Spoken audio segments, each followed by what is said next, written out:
The Distic Penguin Studios presents the At the Show podcast with Tom Yumper Garcia. Okay, you people sit tight, hold the fort, and keep the home fires burning. And if we're not back by dawn, call the president. And Tony Chalsa Burt. I don't know this industry jargon, YP, MP, whatever, okay? All I know is that I cannot get a record contract. We cannot get a record contract unless I take these tapes. It's almost time, so grab a drink, get your popcorn ready, and join the film discussion with two guys from Chicago talking movies.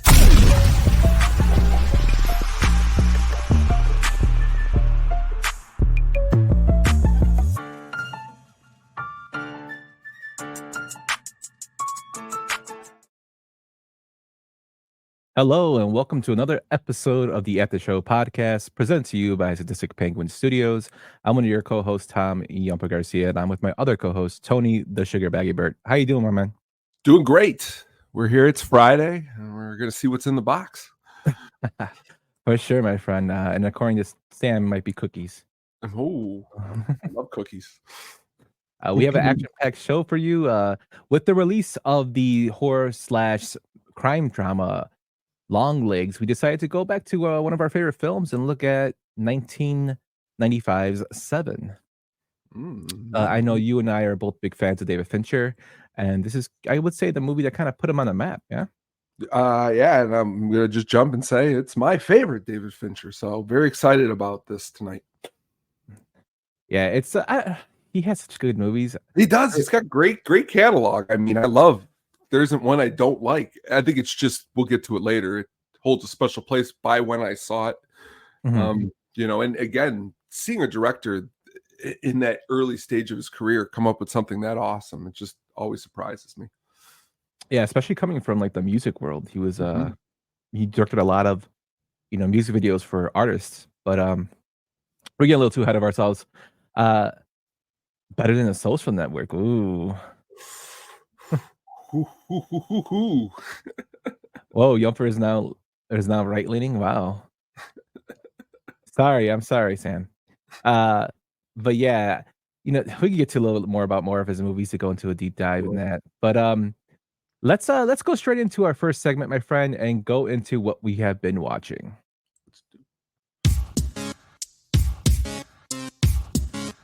That's a me, and also, what were you just watching? What were you watching this week, my friend? Two movies here. One movie that me and Katie put on quite a lot, just to get that ridiculous feel. And I'm not talking about Buckaroo Banzai. I'm talking about Fear. You talk about a movie with just some of the greatest dialogue of all time. It all could have been different, Mr. Walker. You should have allowed nature to take its course. In the end, it will anyway. So let me the fucking house! Again, seeing the trailer and seeing Marky Mark, this was one of the very first movies where, again, he is no longer Marky Mark, and he is in this 1996 film that, honestly, it comes from James Foley, who's directed, shockingly, one of your favorites, Glengarry Glen Ross. Mm-hmm. So you're saying the gentleman who directs Glengarry Glen Ross, Fear's got to be somewhat good. I mean, I love William Peterson in this movie as the ridiculous stepfather, an early Reese Witherspoon. I just like the ridiculousness of Mark Wahlberg in this movie. It's just ridiculous. Would you ever see this movie? Yeah, it's Mark Wahlberg's best performance as an actor. Ooh, I like that. Was not expecting you to say that. No, I'm just being facetious. It's an interesting film. I remember seeing it when it first came out. I remember seeing all the trailers for it when it first came out. When's the last time you've seen it? Oh, I haven't seen this film in at least like a good 10 years. Give it a spin on it, because again, if you go into it with if you're watching I like watching those old thrillers because they're all so unbelievable. Like, this movie is very unbelievable. But Brian says Basketball Diaries is Marky Mark's finest.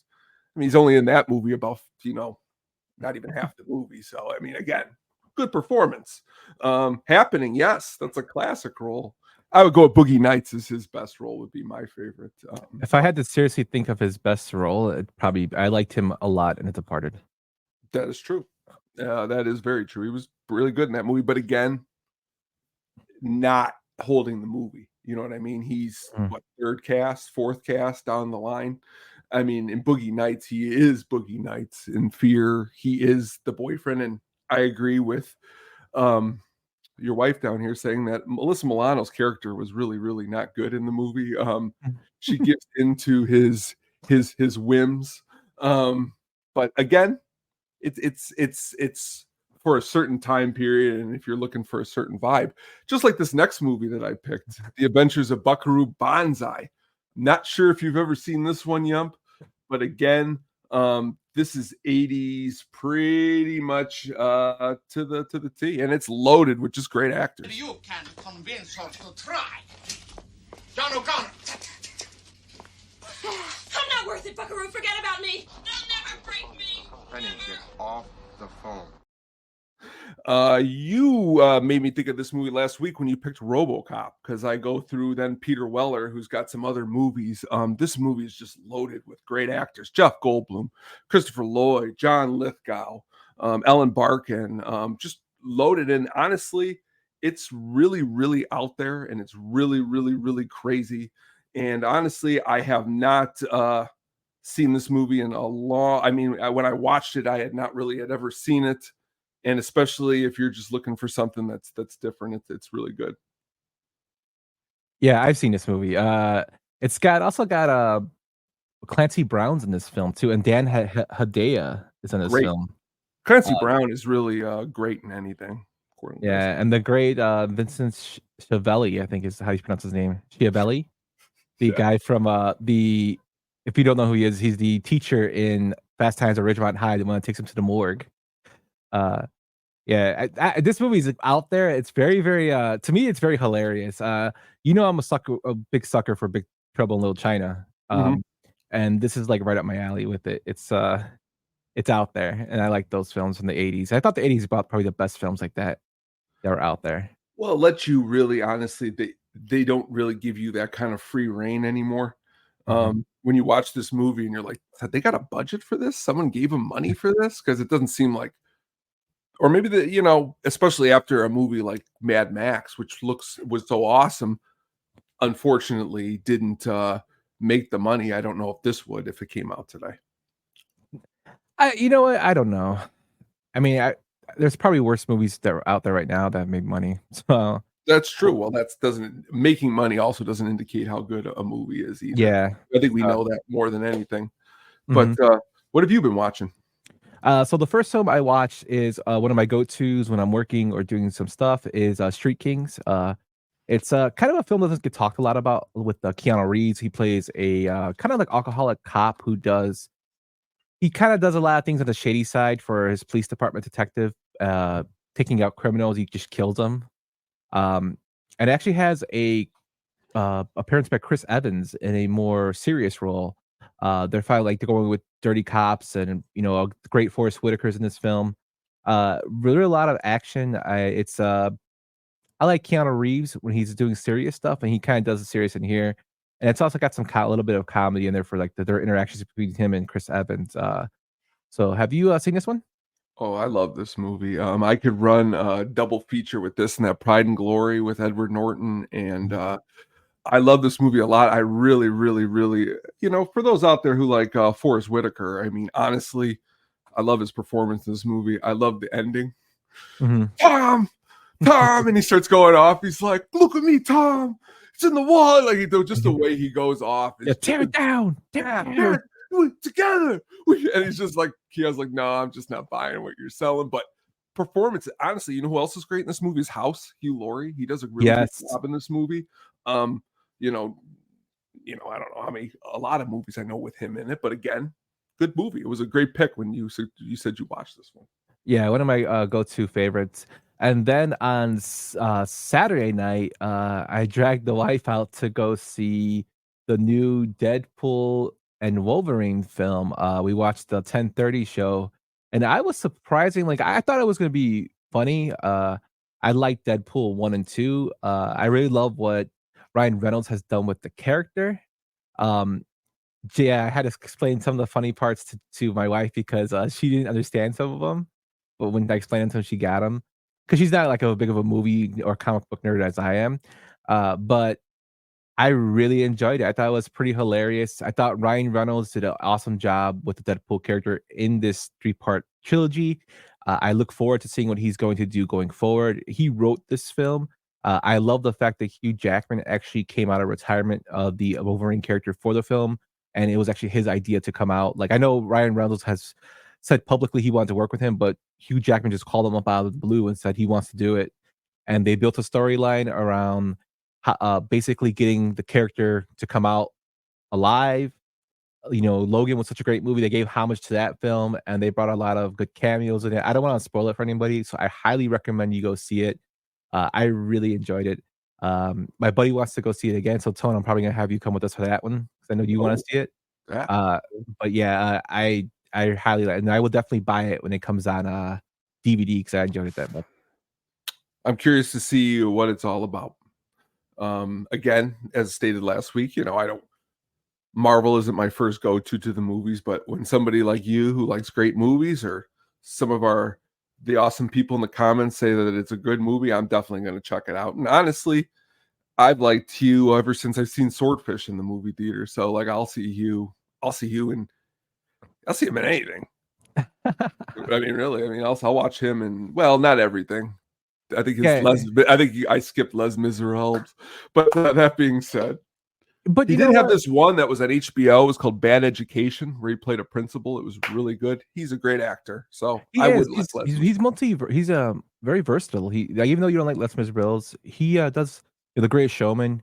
Mm-hmm. He can do Broadway. He can do comedy. He can do drama. I really liked him in the film with Christian Bale, The Prestige. I liked him in the film with what was it called? Prisoners. Real Steel isn't terrible. Yeah, Real Steel I liked. Even outside like of his Marvel roles, he's a Van Helsing. Van Helsing. I remember when that first came out. That was like his big hit, like solo hit. Yeah. He's good. He's an entertaining actor. This is a great movie right here. Just mentioned here, Prisoners does a great job in this movie. Mm-hmm. Now, this is my if you ask me, if Prisoners, when it came out and Deadpool and Wolverine were playing neck to neck, I would have went and seen Prisoners. So you telling me about Deadpool and Wolverine excites me, because I don't know if nobody was telling me about it. It would be something that I would go and see, because I don't usually, like we talked last week, it's been a long time. Like, it's probably hasn't been since that last Endgame that I have went to the theater. I did go. I think I went to Captain Marvel. That was the last one I went to. But my son watches Endgame like every day. Hey, that's a fun movie. It's very depressing, and I'm like, he likes it. He likes Endgame. But that's what we've been watching this week. Let us know what you've been watching over at the show pod on Twitter or X or whatever it is next week. If it gets sold, I don't know. Or let us know in the comments of the YouTubes or on Facebook. Yes, we are on Facebook, and we're also on Instagram at the show pod. Tone, before we go into the meat and potatoes of this show, we want to talk a little bit news and rumors today. Oh yeah. So if you haven't heard, the big news out of the San Diego Comic-Con is the return of Robert Downey Jr. into the Marvel series, or the Avengers saga, as Dr. Doom. Did you happen to watch this video? His introduction? Yeah. Oh yeah, of course. Yes, I did. So I know I shared it with you guys. I texted to you and Brian.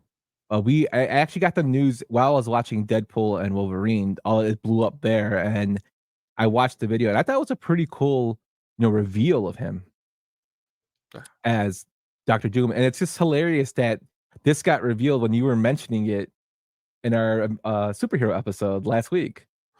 It's crazy that in real time sometimes that, because honestly, it was cool, and it's shocking in a way. I'm curious to see how this all develops.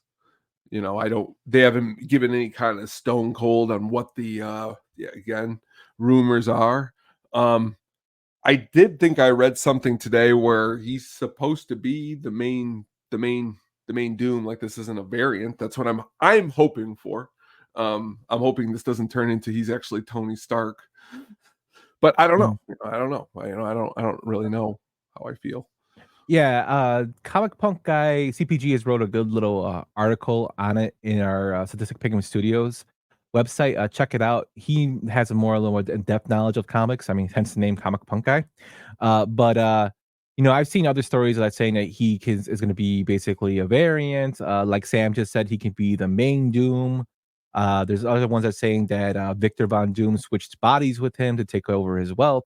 So I'm just very curious, and I love the fact he's back, and I love that he did something different. Instead of coming back as the nostalgia Tony Stark, he's coming back as a new character, which spawned a bunch of memes, of course, with the Tony Stark meme. He could play everybody in the Avengers, which I thought was hilarious. But it's kind of cool that we have a great actor coming back to a series that missed him.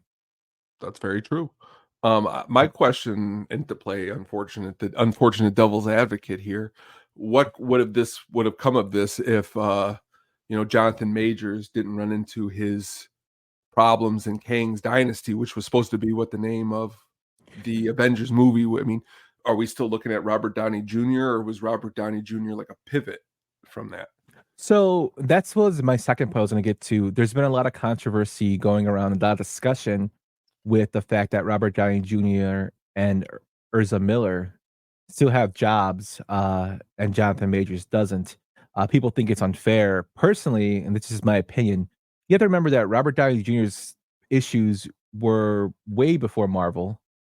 This is like 90s and 80s. He late 80s, early 90s to mid 90s. He had a lot of issues with drugs, and he was in and out of jail. He was basically on Hollywood's blacklist.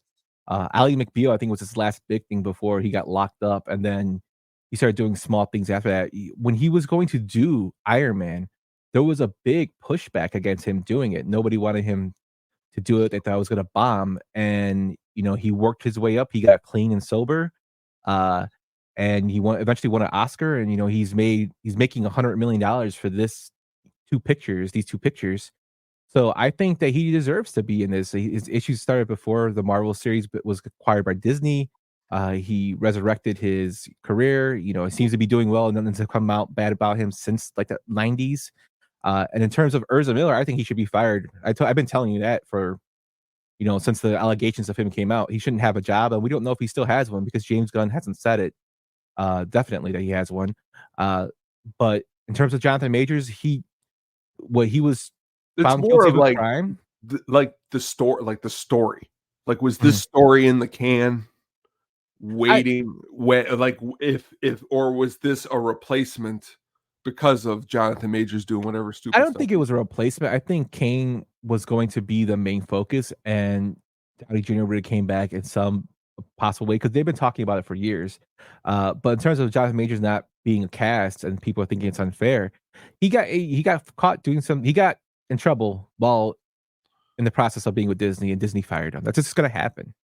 I hope that he could comes be back. wrong. Allegations or whatever, but I don't remember was there a lot of abuse allegations with Downey? I thought it was a lot of more drugs. It was drugs. Yeah, it was drugs. But it's where also Jonathan Majors was accused of actually like putting his hands on somebody. It wasn't drugs. It was, which is a little bit different to me. I could be wrong, but that's also, like, I mean, people are bringing up issues of Downey from 40 years ago. That's true too. And it's like apples and oranges. But like in terms of Urza Miller, because they asked Jonathan Majors about this, and he gave a respectful response. He's upset about not being cast, and he wishes them both the best. But Urza Miller shouldn't have a job.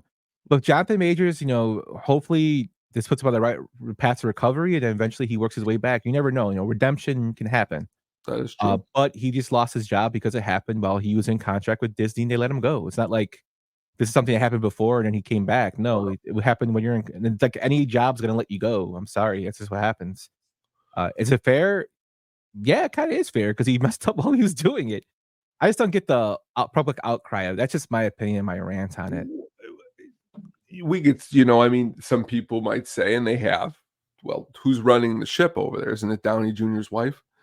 You know what I mean? So like she has had pull for him to be put into these positions, which has been said, which he should be. I love Downey Jr.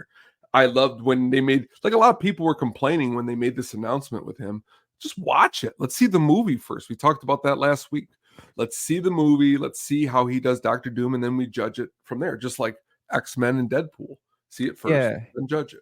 And one thing that was another big, topic besides him being recast and then the Jonathan Majors news is that he's making $100 million and the Russos are making $80 million. People are upset about this, and I'm like, why? Like, Downey Jr. built, that franchise and took that franchise on his back. Like, he is the face of that franchise. He should get paid as much money as they make billions of dollars. As much money as they're making, the actors should get more of a bigger piece of what the film is making, in my opinion, because they put all the work in, the time in, and all that. And the Russos did all the writing, so I have no issue with him getting his bread. Like, yeah, hopefully that trickles down to the other actors.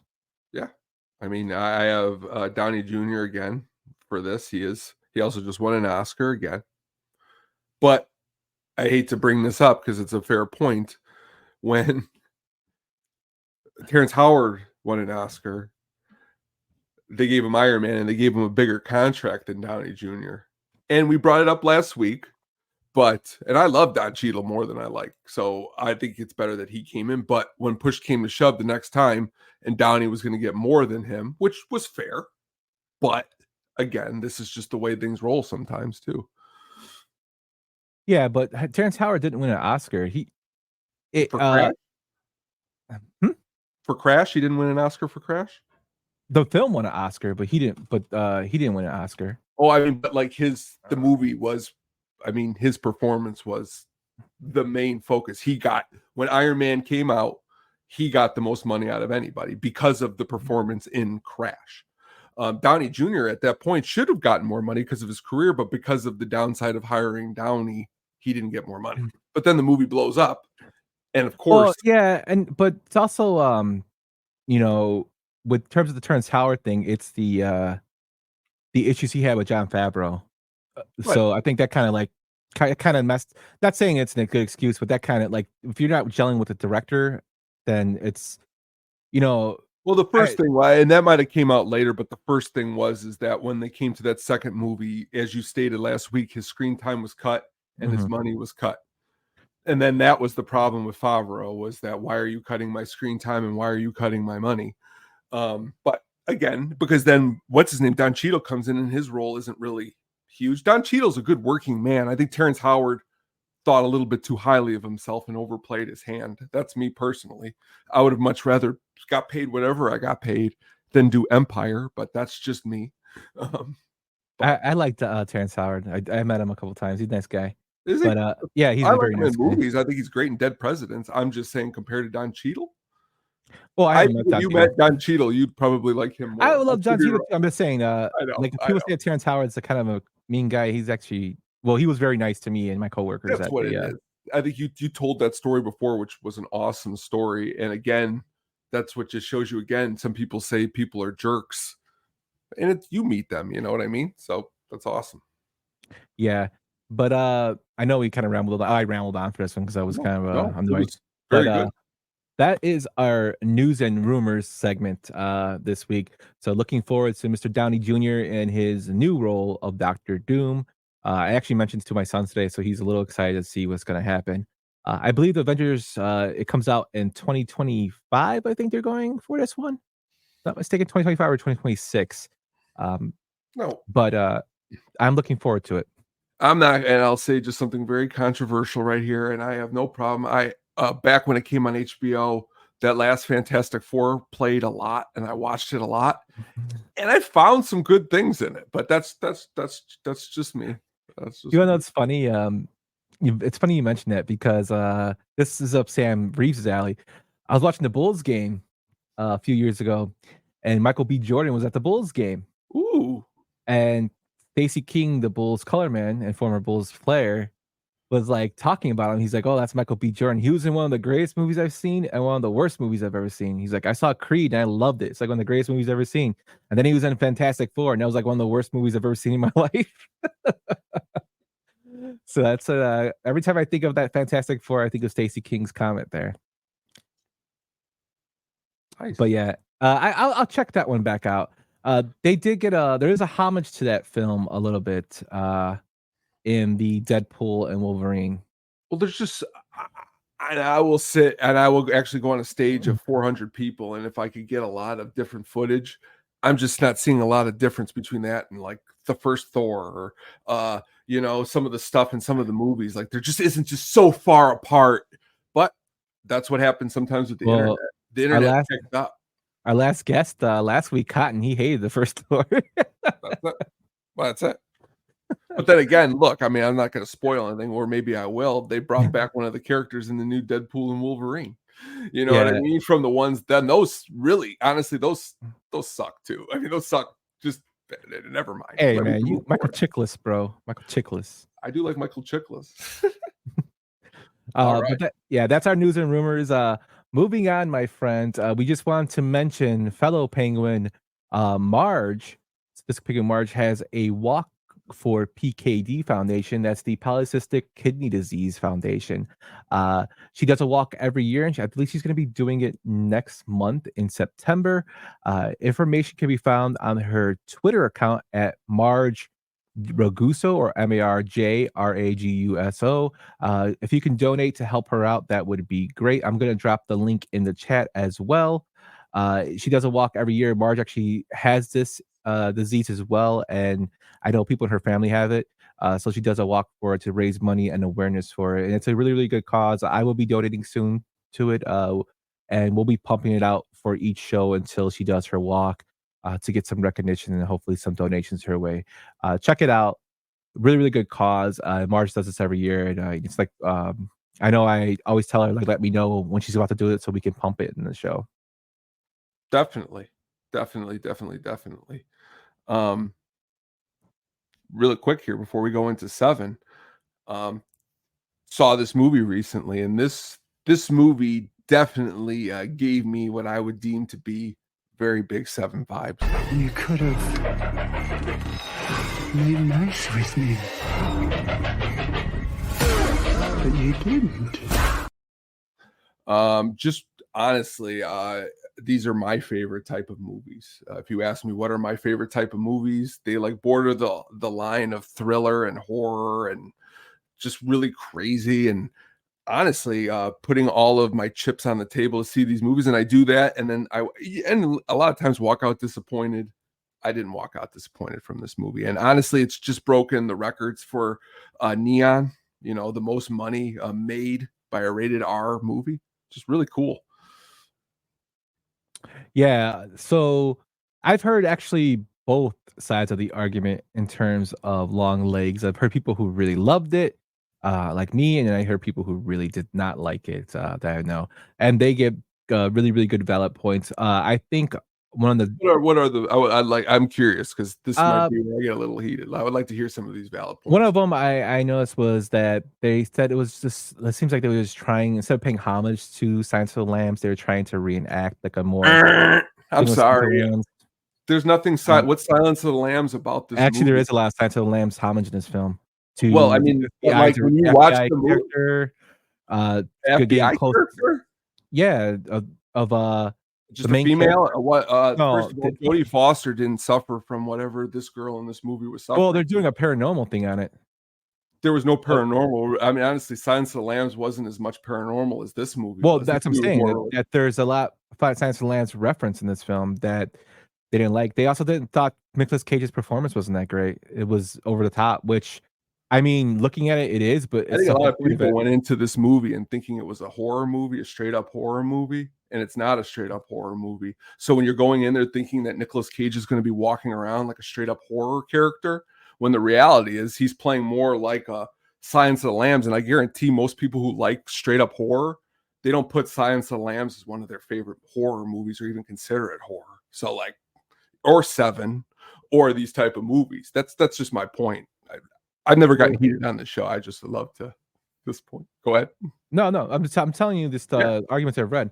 Also, again, the people have, it's just more of the Nicolas Cage issues. Also, they didn't like the story. They said it was a little too choppy. It didn't make sense in terms of how things are happening. They wanted to have a little bit more substance to it, which I can kind of agree to it to point because I have consumed a lot of Long Legs material in terms of, the Birthday Murders website, which is a fake website put out by the Neon Company to promote the film. Mhm. And I love that fact because it makes you go back to the Blair Witch Project. When Mhm. that film was released, they released their fake website, even though this is not, you know, marketed as a real life true story. It's still kinda cool to go back and read it, and I think, that's cool for me, but as a person that just goes to films and watches them, I can see they would like a little bit more substance of the character. Now, the issue with that is you would probably say, "Well, they can make another film explaining the Longlegs character." Well, Nicolas Cage has come out and said he's not going to do any more serial killer films. And I'm only would say this not to you, but whoever would be presenting this in the room, then let's just not even talk about tonight's movie. Because what do we know about tonight's killer in Seven? We know less about him than we know about Nicolas Cage. And he's really hailed as one of the best of all time. Again, we're living in a world where you can look at a movie and you're taking these things and then saying, like, I get it. You could have got more Nicolas Cage. He could have did more scary stuff. He could have showed more killing. But like it's like Jaws. These movies, a lot of people in my like the complaining, it's a movie where, but I get it. I guess I get some of those valid points. Yeah, To and me, then the if you last oh, go ahead. go on. No, Go go on. ahead. No. I was just gonna Yeah. say, if you then go and see a movie like Wolverine and Deadpool, and not you, and walk out of the movie and go, boy, this really was and I know all what happens in that movie. This is coaxial, this makes sense. This is exactly what I will then have another problem, but that's not what we're doing here. I'm just bringing that on my own thing up. Did he really have long legs? He does, Jen. He actually explains that he has long legs in the film. My wife didn't like them. My wife walked out of the movie and she didn't really understand it. I did to her what you did on the way home from Deadpool and Wolverine. I'm trying to explain my way. Jen, my wife will not watch this film because it deals with it's Katie, hints and stuff. Katie walked out and looked at me and says, "What the F did you bring me to?" I was trying to hope it was a little bit more on, not on as she doesn't like the more of the occult religious type of stuff. And Yeah, and that was two things on terms of what's going on in this, in terms of horror movies in 2024. It seems like we're targeting a lot of occult films. The Night with the Devil, this film, and then there's a couple more coming out. And it's kind of like they're not coming with original ideas. My counter argument to that is I thought this even you just saying that right there, the Night of the Devil, and this is completely different kind of a cult, but feel free to feel that. No, I'm just saying that's with the whole sense of, I understand what they were going for in this film as a supporter of the film. And another one was, and this is kind of, I can understand this one, is that people are saying, there was a lot of hype for it. There's like the opening scene was considered one of the one of the greatest in horror history. I don't agree with that personally. Well, I won't say in history, but like if right now I took you right now out in the middle of nowhere and we start just looking at these houses and I start telling you stories, imagining what could be going on inside the story, and the story is this, like what did I keep saying to my wife after? Lived in the big house on the hill. Nobody ever came. Nobody. The way the mother, the way it all plays together, I think that's what it is. It's more of a sum of all of its pieces. Okay, it's more. Yeah, no, I'm not saying it's a bad film. No, I'm just saying that the overhype you of didn't saying sing this. You didn't sing this on the way home. Let me in now, and it can be nice. I'm just kidding. Yeah, I've actually seen somebody cosplay him already, which is pretty funny. But if you are interested, if you have seen the film and you want to see a little bit more, there's a couple of TikTok accounts out there that actually go into great detail of the long legs character. They explain why he looks the way he looks, why he acts the way he acts. And I'm hoping that they expand upon this story for a little bit. But I hope fear is that they go into Saw territory, which is, I do not want that to happen. I will go the other way. I am not seeing why they would need to do anything more than what this is. I would like just leave it where a it is. progressive story of like what happens with the FBI agent or something from that. Like, does he continue, or just a little bit more background on him? But I mean, Wonder if he'll be on Mindhunter. Ooh, maybe. Well, he's dead, so he can't be on Mindhunter. I think I got some dialogue from if they do a part 2. I already got the dialogue. Here it is. Every day I can't walk, I can't hump. You know? Go ahead and kill me, you cocksucker. Every day I can't walk, I can't hump. Well, he did have long legs. Well, he can't. See, there you go. There you go. Oh yeah, I did do a spoiler alert there. My bad, Sam. But yeah, anyway, and also Mindhunter deals with real people. Great conversation. That was fun. But let's get into our meat and potatoes of the film industry. What expired, long legs, and probably other films is the 1995 film Seven. That is directed by David Fincher. Mr. Burt, where was the first time you saw Seven? River Oaks Theaters. A buddy of mine says I remember him pretty much. It was a daytime showing, and he knew a lot about movies in 7th grade that I was clueless. And he's like, even at the end, he's like, you won't believe who's at the end of this movie. I didn't know who the hell Kevin Spacey was. But again, the feelings that I got were just like the way the murders were. See, like that was the movies that like me and my mom watched, where like should we go to the video store and find like a murder mystery, like where you don't know who the killer is and who is it going to be. And this one was just building to extremities. How about you? When's the first time you saw it? I saw it the year it came out. Not at the movie theater. I actually saw it on VHS. Again, rented it from the movie store. And it's been one of my movies I play at least twice, 3 times a year. Not a great, like, happy time watch. Oh, no. I do it more for the analytical stuff. I'm a huge fan. Like, my first passion was in criminal justice and history. Psychology was my first 2 degrees for bachelor's degree. So that was something I was always interested in. I was like, really, I read the guy who created Mindhunter. You know, I read his book when I was younger, and that really got me interested in being a forensic psychologist, which I never did. But you know, Jonathan Douglas's book of Mindhunter got me into it, and like movies like this are right up my alley. So I watched this film. I watched any Zodiac, any of these films. I constantly watch like at least once or twice a year. This one a little bit more because I love the style of it. You know, in my previous incarnations of talking about film, what we're doing tonight and what we've done with Usual Suspects, it's a dream come true, because this is one of my favorite movies. And I mean, I could talk about this movie and which we're going to do in depth and length. And it's just really because of the performances, because of the script, because of David Fincher. There's just so much that goes into it. Yeah. So let's just go right into it, my friend. Let's go into the development. Let's do it.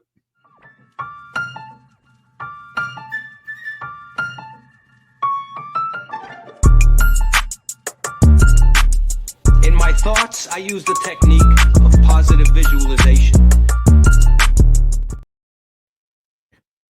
So the development of the script was written in the 1990s. The screenplay for Seven was penned by Andrew Kevin Walker. Walker, who was working at night as a security guard at the time, drew from his personal experiences of feeling isolated and disturbed by his surroundings.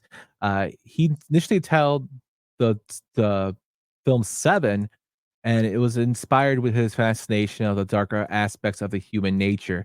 Also, he was living out, I believe, in New York at the time, a lot of high crime at the time. So he drew a lot of those influences into, his screenwriting. He was also influenced by the classic noir films, and I think you see a lot of that in this film. The film noir films of detective fiction, which I love. It's gritty, kind of dark atmosphere, which is really, really done well in this film. And it was inspired by urban decay, like I said, around his surroundings, stuff that he saw, and it really kind of drove his story. He also drew influences from things like the film Chinatown and The French Connection, great detective films, Popeye Doyle and Jack Nicholson in Chinatown, 2 other great ones. Edgar Allan Poe also gave him some exceptionalist themes to his script writing and whatnot. He eventually had to sell the script, but was met with a bunch of skepticism because it's too dark and disturbing, and I can understand that. I mean, we just talked about the '80s being that kind of that open free roam kind of time, and in the '90s, I guess they were pushing back a little bit on it. Like this might be a little too dark. And if you think about it, this film is very dark for the time period. It's something that, I think in terms of this style of film with Terrifier coming out and this kind of like even Long Legs, this style of film gets a little bit more easily made now than it would in the '90s when these films weren't really known. And like I Silence of the Lambs was probably as gritty a thing as a serial killer film you could think of at the time, and this was pushed to the max, a better version to me, a better version. I can honestly tell you that, like, as much as I was just Long Legs, Seven is just a greater movie than Long Legs will ever be because of it's just got a lot of weight behind it. It's just it feels like a prized fighter. It could go against any movie like this and win because of everything that's in it. Yeah. Eventually, the script was acquired by New Line Cinema under the leadership of executive Robert Shea. He loved the potential of the film and decided to acquire it. Again, taking a big risk. The studio was intrigued by the script's unique approach to crime and its psychological depth, which I love about it. Before finalizing the project, several revisions were made to the screenplay, including adjustments to ensure a more commercial appeal while retaining its original intensity. Notable changes included refining some character motivations and plot details to enhance the narrative flow, which is usually done with a lot of scripts. It's very rare that a script gets written without a rewrite or some work on it. Just ask Kevin Smith; he does it all the time for Ben Affleck.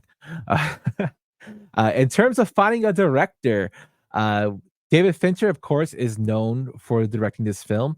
He was directing music videos, and he was selected to direct Seven after being recommended by producer Arnold Kopelson.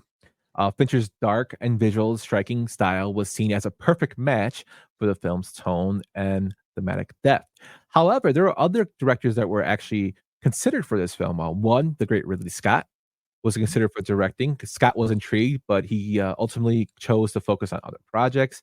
Martin Scorsese expressed interest in this screenplay, but was unable to commit due to scheduling conflicts.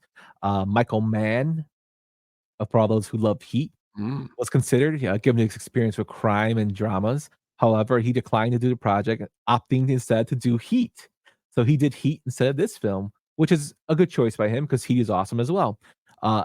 One that I found really crazy, who I love a lot, is Guillermo del Toro was actually considered to direct the film. He turned down the chance to direct it because as a romantic, he didn't subscribe to the script's dark view of the world.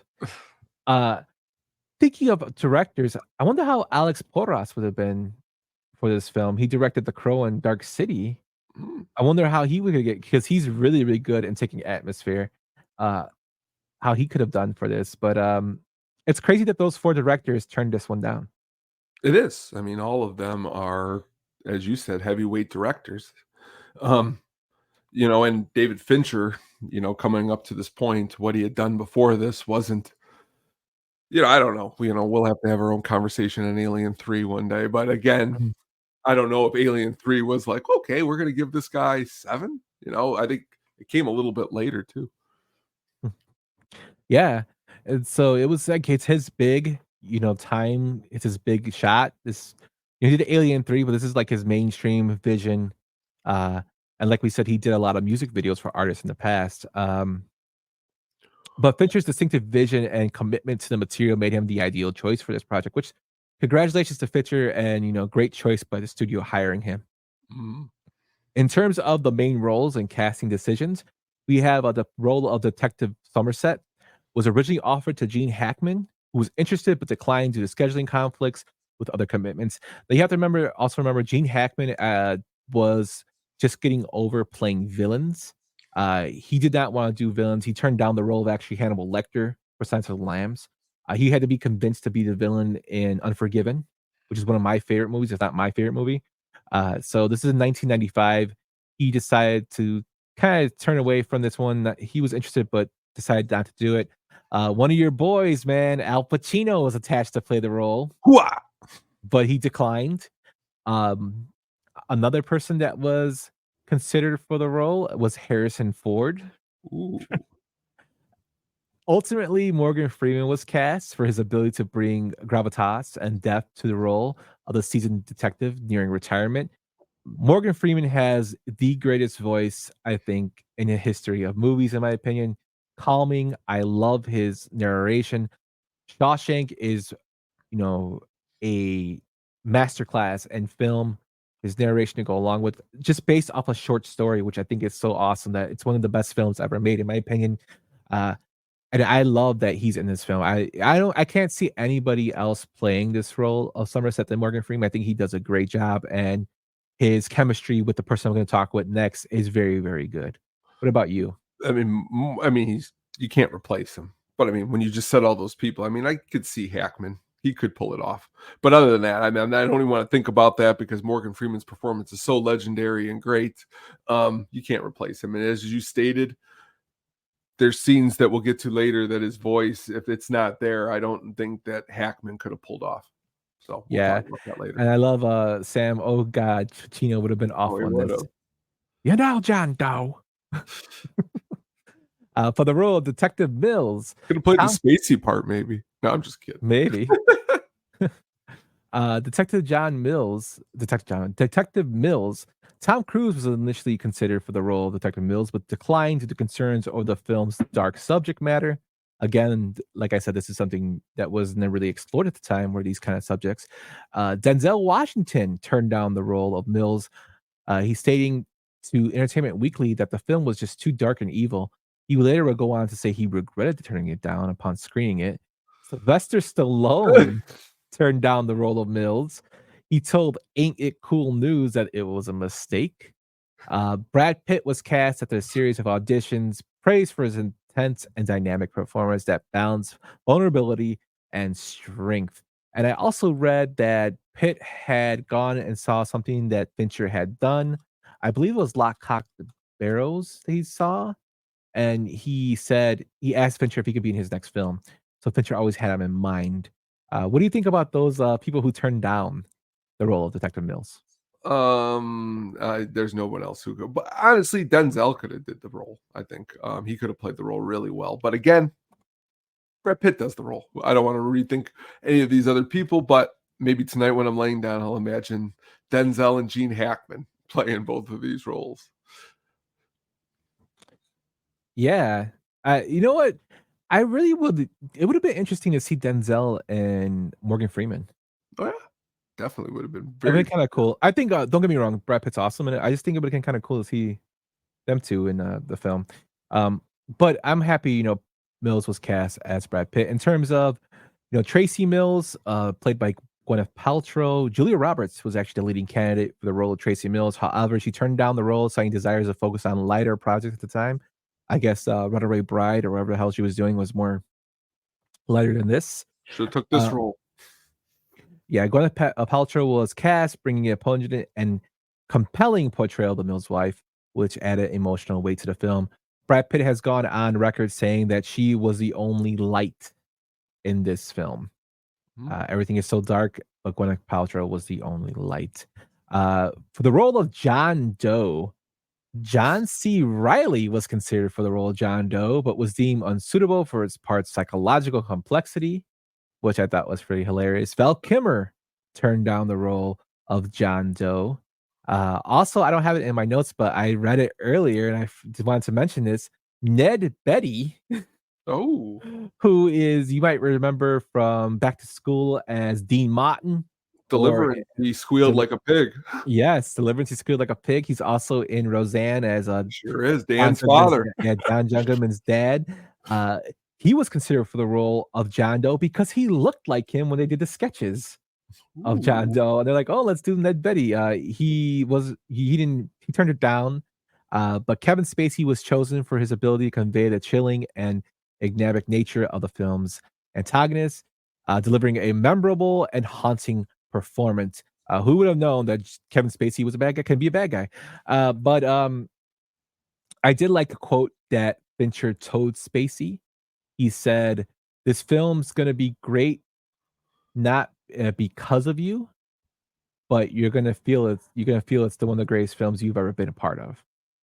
And Spacey says that's true to this day. Hmm. Where Spacey was not marketed at all. He was left up as a surprise. He didn't show up until the end credits with his name, which I thought was awesome. And it was like one of the first twists of the film. So, spoiler alert, I'm sorry, but we are going to go do a film breakdown. Kaiser Soze showed up. Yes, he did. For supporting and minor roles, Arlie Emery was considered for the role of the police captain. And then he auditioned originally for the role of John Doe. David Fincher recollects the former Marine drill instructor made the serial killer's character completely unsympathetic. Not that Kevin's more unsympathetic, says the director, but he felt Emery's take on the character was cut and dry without much room for any gray area. So I don't know if he went in there and started like talking like he did in Saving Silverman. Kill him. But or in Full Metal Jacket. But yeah, I would love to see that, audition tape. And then good. Yeah, finally Richard Roundtree was cast as a district attorney, Anthony Talbert. Richard Roundtree, who is a great character actor, just passed last year. You know any good Richard Roundtree films, Tom? Oh yeah, I think there's one out there. I think it was called Shaft. Classic. He's actually got this new movie. It was his last role. It's playing at the theater. I'm gonna think of the name here in a second. It's with him and June Squibb. It's like an action movie. And she's like, and he's like her account, like her, like a helper in this, like her Robin to her Batman.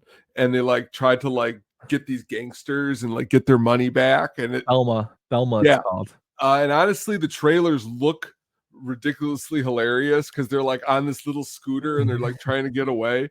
But I honestly, another movie, it wasn't great, but it's cool. He was cool in the newest Shaft that came out the last couple years ago, and he shows up in it.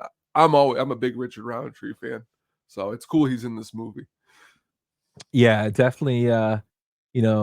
Person that you've seen in films that you've seen him in the films, but you don't really remember from specific, things. Like he was Corky Romano, right here. Corky Romano, Theodore Rex. He was also in Steel. Oh yeah. He was Uncle Joe in Steel. I remember that. The horrible Shaquille O'Neal film. But yeah, there were casting challenges. The casting process involved careful consideration of the actors who could handle the intense and often disturbing material that was made. So the role required a balance of star power and acting skill to convey the film's complex emotion and themes. In terms of music, the original score was done by Howard Shore. Howard Shore, who he's known for his work on Lord of the Rings trilogy and The Silence of the Lambs, was chosen to compose the score for this film. His score was pivotal in establishing the film's dark and unsettling atmosphere, incorporating orchestral elements with ambient and electric sounds. I thought the score was very, very good in terms of the film score. It blends a lot of orchestral instruments with like electronic and industrial sounds, which I thought was cool. He used a minimalist approach in it with some compositions to create a sense of like foreboding or psychological tension, which I liked. Usually in a film, I think the score is just as much as important as the actors on screen. When you have that, ominous music, and it's kind of makes a joke of like forgetting Sarah Marshall, play something ominous in there. But in this film, I think it's so well done. I really like the way Howard Shore did this film. Again, I think this film, in terms of like his scoring, is just better than Silence of the Lambs. But Tone, getting to what you really want to talk about, the soundtrack choices of Seven. Notable tracks and artists of the soundtrack had 9 Inch Nails for the track Closer. It's actually used in the opening credits. Marilyn Manson for the song The Beautiful People was featured in the film, aligning with the film's themes of social decay. And then you had David Bowie's The Heart's Filthy Lesson was included in the soundtrack, acting a layer of introspective and haunting quality. The soundtrack was selected to complement the film's disturbing visuals and themes. Fincher and the production team chose tracks that could enhance the psychological impact of the film. It's crazy because only 9 Inch Nails is used in terms of like more of the hardcore, I would say, industrial rock kind of vibe in the beginning of the film, because most of the music you hear in it is either blues or like old school from, because they're in They do Somerset's. play Gravity Kills Guilty at one scene when they go into the club, and it's Yeah, like they're telling you to turn it off, turn it off.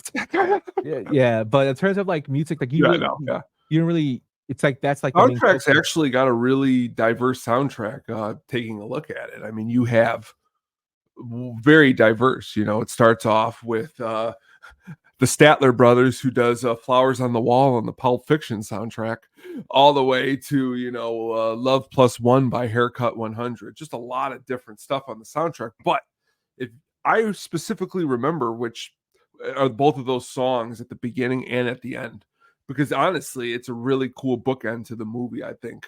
The static of both of those songs.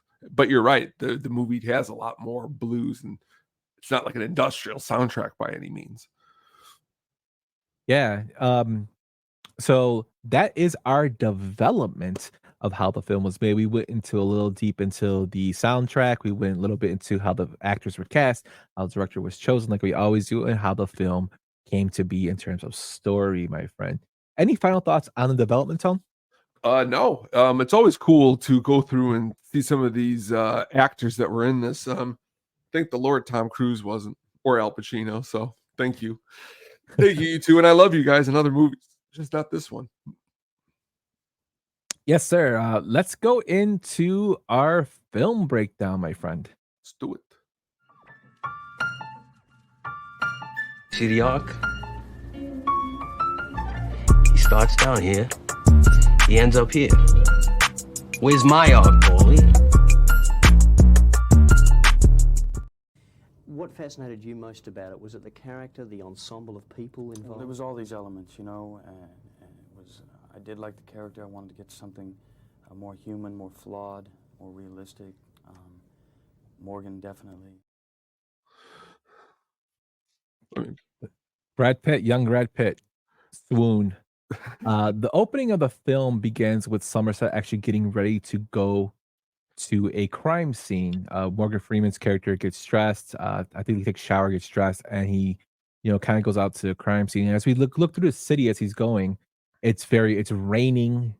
It's kind of gloomy. You get that really like film noir, detective noir kind of type of feel to it. What'd you think of this before we go into the, the opening credits, like the basic of going to the crime scene, to the fat man's, crime scene? And I bring this up all the time. Like when it's raining outside, I said it's like 7 outside. I've said this a million times because it's a vibe. It's a vibe right from the get-go. It's dark, it's raining, it's, as you stated, there's no light at all. And then you go into this apartment, and again, later a movie comes out, The Whale. You know what I mean? This is like if they left that character alone for a long time. And then for them to have to go into the movie, into the apartment, and have to start doing your detective work.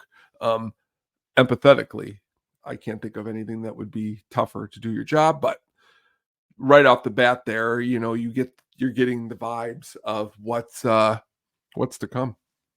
Yeah, and it's very interesting because this is the first interaction we see between Somerset and Mills, Brad Pitt's character, and he talks to him outside and asks him, why here? Why'd you choose to come here? That's something I love about the film. They never distinctly explain where here is. It's just a metropolitan area, which I love, that it could be anywhere. But like wherever they're at, he's like, why here? And that kind of plays a theme into Somerset's psyche throughout the film, and kind of like an overtone message of the film, which I thought was very well done. Then after they meet, we cut to the opening credits, as they say, and we see a bunch of crazy images played to a rendition of Closer by Nine Inch Nails. The visuals have bloody fingerprints, scratched film textures, extreme close-ups of disturbing objects. They're jarring. people are freaking out. One thing I like about this is that Kyle Cooper was known for his work on other memorable opening sequences, designed the credits to invoke discomfort and foreshadowing the film's disturbing content. Fincher actually drew, I believe, some of these pictures that were used in here, which I thought was very, very cool. What do you think of that whole opening animation sequence? You're gonna look at me, you're gonna think I'm crazy, but it's like the type of thing where like, I wish we could, mentally put together something. We could film something that looked that cool. How fun it would have been to put all of that together and shoot all of that. It's again an opening that's different than a lot of openings. Your description of it was perfect because that's exactly what it is. Yeah, it's out there. This is like one of the times that I wish that we can get past copyright and just show it um to the audience. But hopefully this drives you to go see the movie if you haven't seen it, even though we're gonna kind of spoil some of it. But you know, visually disturbing, and it's really, really cool at the same time. Like I said earlier, the Nine Inch Nails song Closer just adds that, deeper, ominous, crazy stuff to it. I love the fact that it ends with "You Bring Me Closer to God" as it cuts to them going to the first victim, which is gluttony. They go to a filthy apartment where they see a larger man sitting down. They inspect him. He's like basically he's been dead for many days. He's been puking in a bucket underneath his table. It's disgusting, grotesque. It smells. They see that his stomach exploded because he overate himself. There looks to be receipts of groceries. So whoever was doing this to him left and came back and forced him to eat. Morgan Freeman and Mills react with a mixture of shock and disgust and professional detachment. Somerset plays more of the character that seems to be more serious and observant, analytical, while Mills is kind of right off the cuff, kind of more emotional, makes jokes when it should be, or kind of like should be made, tries to lighten the mood in certain aspects. And Mills is kind of like a little disturbed by certain things, while Somerset is more serious and kind of like doesn't show that it's bothering him to a degree. What do you think of this whole like opening scene of the gluttony case, Tone? It's again, you getting the feeling of a seasoned detective in Morgan, and then you're getting the feeling of like somebody who's done it for like 5 years, and now he's in a new city, and he thinks he knows everything because he's did it for 5 years. When the reality is you don't really sometimes, even I don't think in this movie Morgan Freeman knows everything. Even though he may act or think he does. Brad Pitt is just really cocky, really cocky. Yeah, and the victim's appearance was actually really done very well. It was achieved using a combination of prosthetics and special effects. His skin was scaly, like it was just disgusting. It always cracks me up when they look underneath the table and they see the puke bucket, and the cops like, "Oh!" Yeah. That part makes me laugh. His house is very grimy, and that's a lot of places in this film. Like even the apartment of the police officers is very grimy looking, very like dirty. And I thought that's an awesome way because there's like no clean place in this film. Which the cinematography is just great. Yes. By Darius Kanji. I mean, just does a really, really good job making it, as you said. Just 2 nights ago, I watched Chinatown again, and I had never thought of connecting Chinatown and Seven until you brought it up earlier. And there's a sheen on that movie, which it gives it a detective movie, a really cool vibe. Mm-hmm. We learned that after they go and see this, crime scene, that Somerset is retiring in 6 days. He asked to not be on this case anymore. He doesn't want to do it. We see him going and typing on he's typing his reports, talking to his captain, basically telling his captain Arlie Emery that he doesn't want to be part of the case anymore. To give it to Mills. Well, he actually asked that Mills be taken off as well. Mills says he wants it. The captain tells Mills to leave and says, "I'm sorry, buddy, you're going to have to take this one," because Somerset believes this is going to be a long-standing case, and he doesn't want to be part of it. He wants to just leave. due to his dismay, he has to keep doing the detective work on it. We then learn that there has been another victim to have come out, and this is a victim of a lawyer, Eli Gold, who was actually hogtied and killed in his office. Very graphically, a pound of flesh is missing from his body. It's in a scale. Hence, if you know where we're going, as we say, a pound of flesh. And greed is written apart on the wall in blood. Uh, he's been brutally murdered. Like I said, his hands are severed. He's forced to choose between his life and his wife's life, and buying the sin of greed. The crime scene soaked with blood everywhere. The messages on the wall. The brutality is like really bad in this part. Unlike Gluttony, where there's just a guy sitting there, this man has is basically blood everywhere. Brad Pitt explains that the cushion is soaked through with sweat. The seat he was sitting in was soaked through with sweat. The scene's design and the choice of location were intended to highlight the theme of greed and emphasize the disparity between wealth and moral decay. That's really, really well done in here because it's a very high and fancy place. Even though it looks grimy, it's a higher and fancier area for the scene. Gene Borkland, who plays the victim, was hogtied and only wearing his underwear for most of the shooting. He was covered in over 2 gallons of fake blood, and the blood was so thick and sticky that his knees became stuck to the floor. Ooh. Yes. It's crazy. What'd you think of this scene of the greed victim? Again, it's as you just described it. It's to imagine. I like to think about when you're talking about the blood, all the blood that was used in the scene, and you're telling me that the actor, it was too sticky. Like it's just crazy to think about because I've seen this movie so many times, and you take in such seriousness that this guy was stuck to the floor. I like that. Yeah, and again, Mills is on the job for this one. Somerset isn't, but Somerset comes up with some great points, explaining, some of his research into this case. Reason being is because he has the police captain come and talk to him while he's in his office typing his report, and the police captain brings him some evidence that was dug out of the body of the gluttony victim. I think he said it was plastic or whatever it was. It might have been, but we find out later it was flooring, as Somerset went actually to the apartment and found the chips that were in his body that the killer made him eat, matched the floor at his kitchen to where he had to move the fridge to find this greed, to find gluttony in Greece, which is ridiculous to all this planning that this killer is going through. One of my favorite lines in this film is when, Arlie Emery's asking Morgan Freeman, "What are you going to do with your life? Like, why didn't you want to do this anymore? You're going to be missing all this." And he says, 4 days ago, a man was walking his dog and he was robbed. He was vulnerable, had no weapons, was on the floor, and the person stabbed out both of his eyes. And he goes, I heard about, no, it's Arlie Emery responds, "I heard about that. I read about it."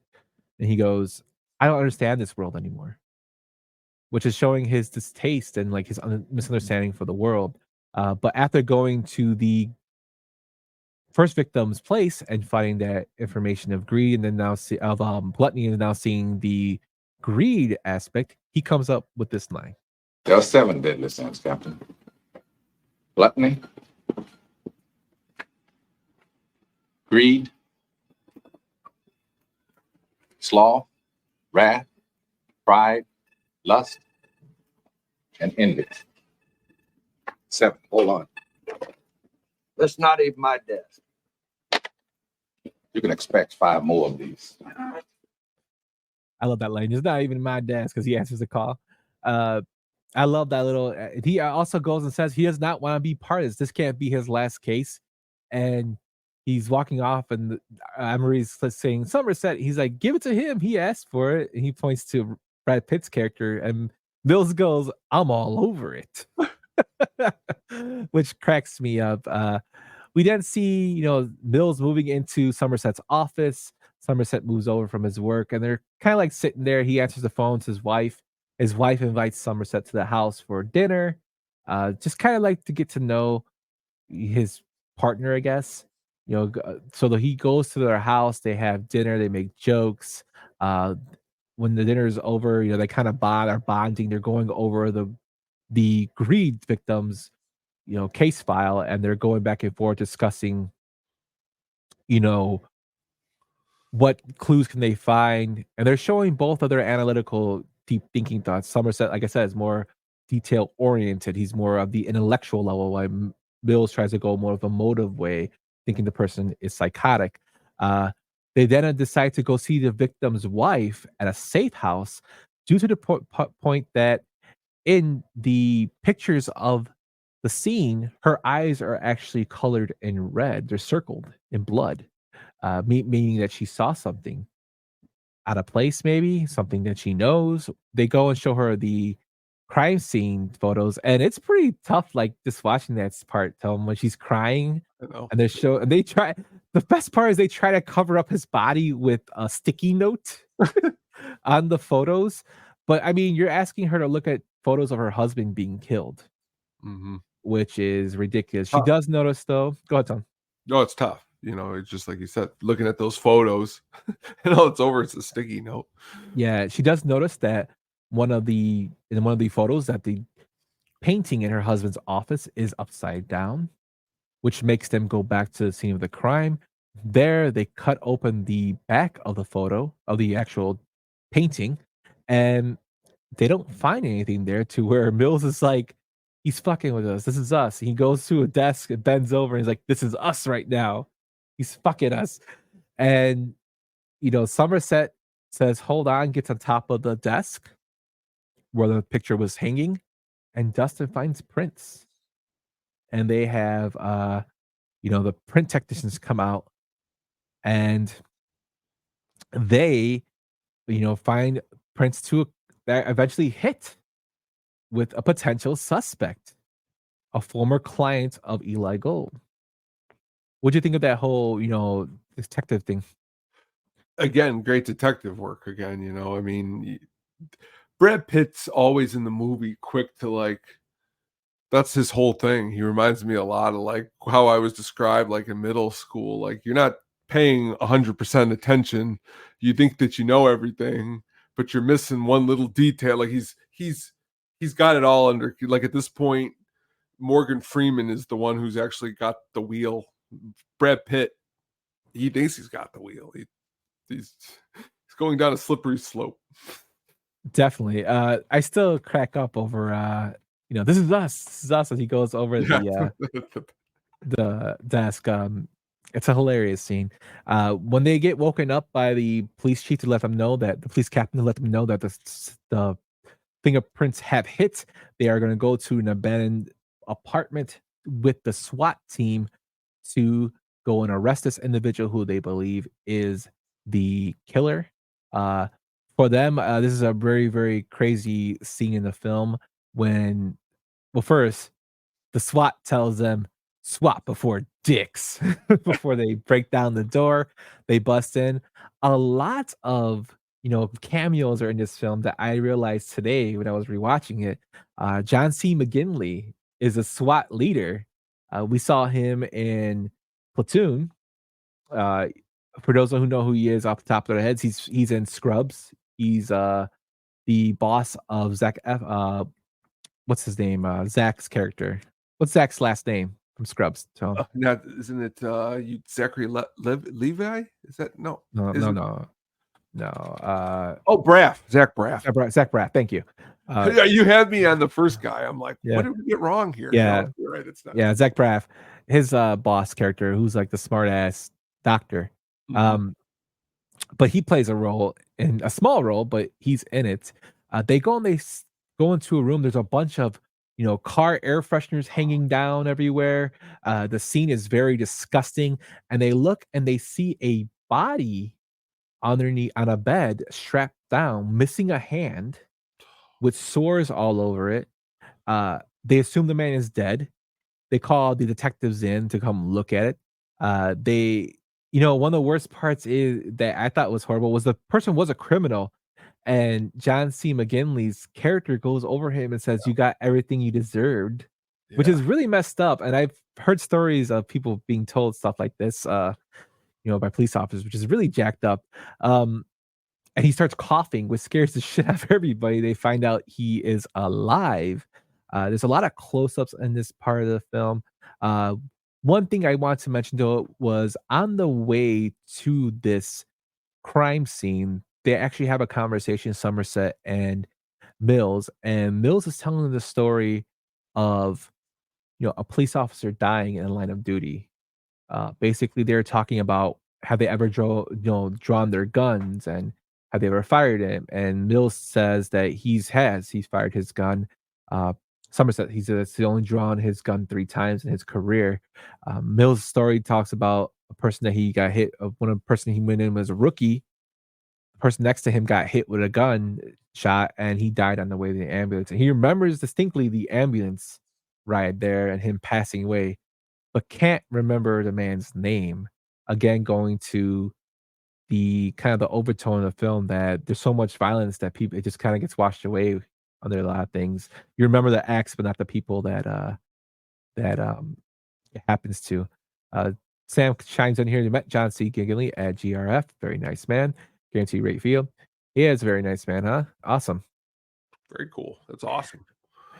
We find out that the victim we find out from the victim's doctor when they bring him to the hospital, who's also played by Richard Portnow, who, if you guys don't know who he is, he's actually Detective, not Councilman Percy from Goodfellas. He's also Mel in The Sopranos, Junior Sopranos' lawyer.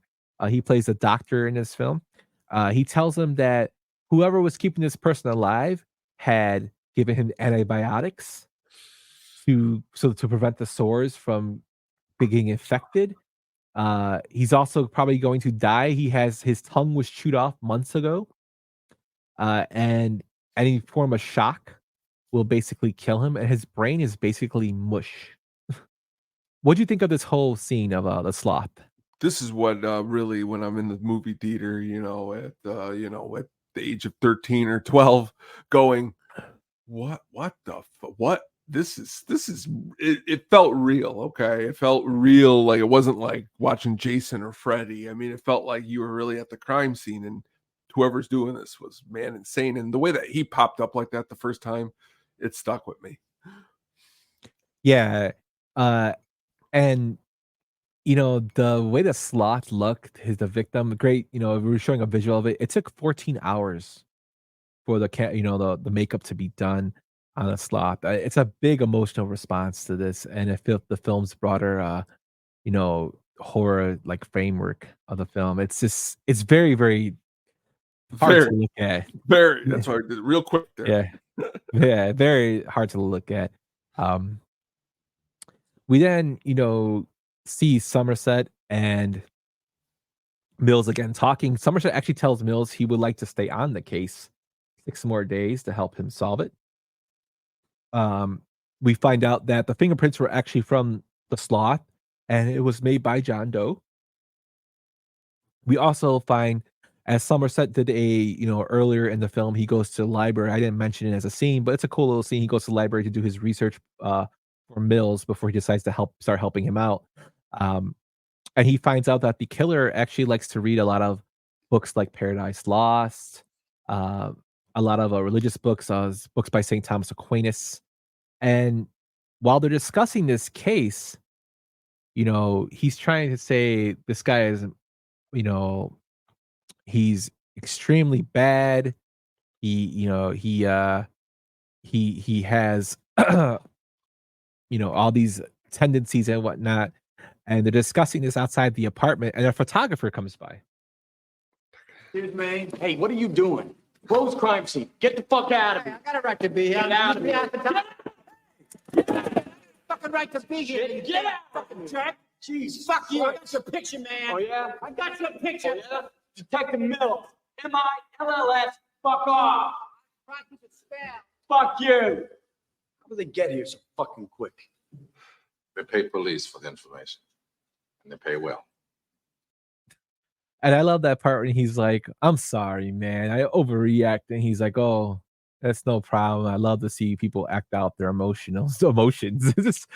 It's just a great little scene there where the photographer comes out at the outside of the crime scene for Sloth. They eventually, Somerset comes up with this idea saying, "Hey, I know uh, possible ways we can look at this victim, you know, ways of maybe possibly find this killer." They find receipts to places in, you know, of chemicals and whatnot for this lost place. I'm sorry, I'm gonna rambling on right now. I don't mean to, but they find receipts in there. It's and he's fine. Somerset comes up with the idea, hey, maybe we can narrow it down to the actual killer, but there's a kind of a shady way we can do it. Somerset comes up with this idea to go to the FBI, and we learned that the FBI has been keeping track of people who rent library books that are flagged as a guide. Now they don't use this as evidence; they use it more as a guide. Like if somebody, he said, gives an example, somebody took out Mein Kampf, or somebody took out, all these Paradise Lost, the St. Thomas Aquinas, Dante's Inferno, stuff like that. Which always cracks me up because Mills tries to read these books and he can't understand it. He actually has a hissy fit in his car while he's trying to read Dante, and he has a officer buy him the Cliff Notes for them, which cracks me up. Somerset comes up with this about the killer. This guy's methodical, exacting, and worst of all, patient. He's a nutbag. And just because the fucker's got a library card doesn't make him Yoda. Yeah, it always cracked me up when he does that scene. But from this bears fruit. The crazy part about this whole scene is when they go see the FBI, agent, is it's played by Mark Boone Jr., who's from he's from a lot of films. Yeah, Sons of Anarchy fame. He's also in the first Batman. Sure is. A very good character actor. When you see him, you know who he is. They end up at John Doe's house to where they're arguing outside his house, like how they're gonna get in, and they see a man walk up and just start shooting at them. They both draw their guns. Mills chases after the man. They go through a crazy chase. He falls down the fire escape, hurts his arm during the rain, and the killer points a gun to his head to where Mills says, "Please don't." And the killer presses it to his head. After they initially fought and he punched Mills on the floor, he eventually pulls away his gun and runs away. Fincher wanted something different for the chase sequence with Mills and Somerset chasing John Doe through the apartment building. Brad Pitt told the director he hated chase scenes where the chaser always seems to know where the person is being chased is. Fincher took this idea and ran with it. He and Pitt worked on how Mills should be reacting during the chase, reluctantly going around corners and not knowing where John Doe was at any moment. I like the idea of a guy with clay feet going, "I don't want to get shot," he explains what Pitt wrote. Brad Pitt broke his arm during the filming of the scene. The injury was incorporated into the storyline to maintain continuity and the realism of Mills' character. And then the chase sequence was designed to heighten the film's tension and showcase the detective's desperate pursuit of the killer. Awesome chase scene. He runs away, pulls the gun away. Eventually he is saw, Somerset comes up to him. They go back to the apartment. He's bleeding from getting the shit beat out of him. And he's like, Mills is trying to tell Somerset, we have to go into this apartment. He just shot us. We got probable cause. To which Somerset responds, we don't have probable cause. We're not even supposed to be here. We can't tell them what the Bureau is doing because even though it's illegal, we can't tell them what they're doing. We have no probable cause to be here. To which Mills is like, oh, okay. As Somerset turns away, he goes and just kicks open the door. And Somerset's like, you stupid asshole. To where they find a homeless person outside to make up a story that she had called the police for them to come there. And the way that she just rambles on, she's like, oh yeah, that's how I'm killing people. He's like, okay, yeah, go get something to eat. To get her out. What do you think of that whole chase scene tone? And then the eventual busting open of the apartment and the homeless person. Probably one of my great favorite scenes is the scene where they're out there in the rain and he puts the gun to his head because it's, again, Brad Pitt, as you stated, he's that's what's great is the way, they're showing him. I get the impression when watching him that he's going to catch him right there. You know what I mean? Just like he kicks open the door. He's like a cowboy and he doesn't feel like there is a whole lot he has to like follow in this, which ends up getting him almost killed outside as opposed to not getting killed. I like this scene a lot. It's one of my faves in the movie. Yeah, and one of my favorite scenes is actually the scene that's coming up next is when they actually explore John Doe's apartment. It's again filthy, dark, filled with weapons and all these different pictures and like baby fetuses and like in jars. A room full of notebooks. The notebooks were handwritten by the production team, and each book contain unique, detailed entries to showcase John Doe's obsession and meticulous planning. One of the stories is Somerset reads out here. On the subway today, a man came up to me to start a conversation. He made small talk, this lonely man talking about the weather and other things. I tried to be pleasant and accommodating, but my head began to hurt from his banality. I almost didn't notice it had happened, but I suddenly threw up all over. He was not pleased, and I couldn't stop that. It's a crazy scene. He also goes into saying the world is made of puppets. All John Doe's books were real. They were written for the film, like I said. They took 2 months to complete and cost $15,000. According to Morgan Freeman, 2 months is about the time it would take for the police to read all the books. He even says that in the film, around the clock, it would take them about 2 months to read all those books. While exploring the apartment as well, Mills comes upon a bathtub with a picture of himself and Morgan Freeman, alluding that the photographer was actually John Doe who took the picture of him. It's pretty crazy. Like, I love that little twist they throw in there, like, oh, he was there, and makes a lot of sense for like if you think about like serial killers and their MO going back to the crime of the scene, the scene of the crime to kind of get pleasure from what they've done. But yeah, it's just creepy that he took a picture of him and he knows his name now. Remember, he told him his name was Mills, Detective Mills, Mills. Go fuck yourself. But crazy stuff. And while they're in the apartment, the whole team is there. They find out they have his money. They have his notebooks. They get a phone call from John Doe, who congratulates them and says he admires the police work they did. But he has some things planned, and he doesn't want to spoil them before he hangs up. Just a creepy phone call, Tone. What do you think of this whole series of events?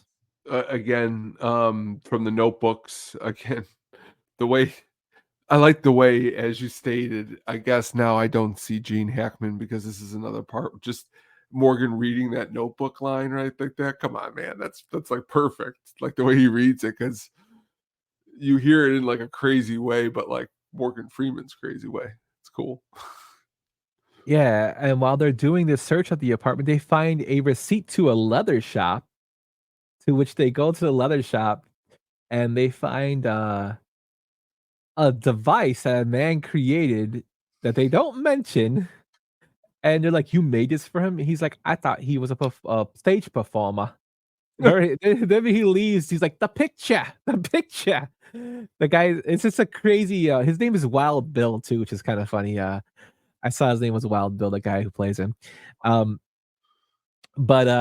Yeah, just that whole little scene of them in the like sadist leather shop. So like, what do you think about that? Again,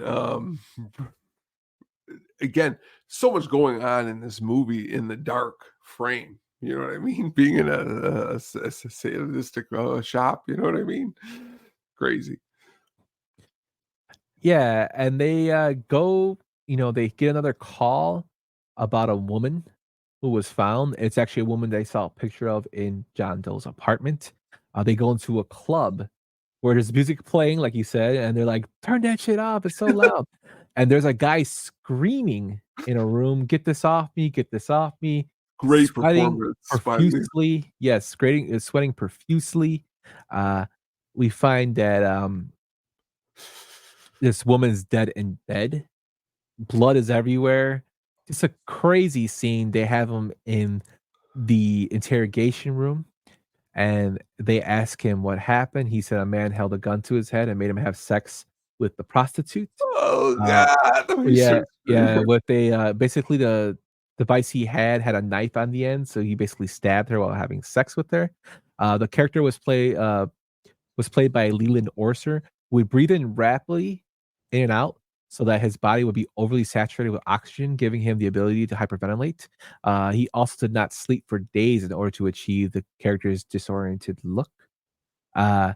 He's also in Alien Resurrection as one of the aliens that get the chest thing, the alien busts through his chest, but he was awesome in this portrayal. Just say it's a horrible, like disturbing scene, this whole scene.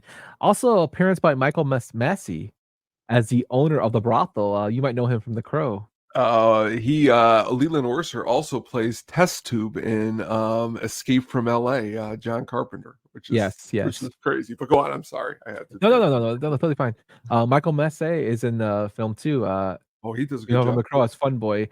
And this is actually after he took a year off from The Crow due to the Brandon Lee tragedy, and this is one of his first films back. Just crazy stuff here, and while all this is going on, Somerset receives a phone call from Tracy Mills, who is the wife of Detective Mills, and she asks him to meet her at a diner the next day if he can, which he reluctantly agrees to go. The crazy thing about this, Tone, is when they go eat breakfast at that diner, John Doe appears. Really? Yes.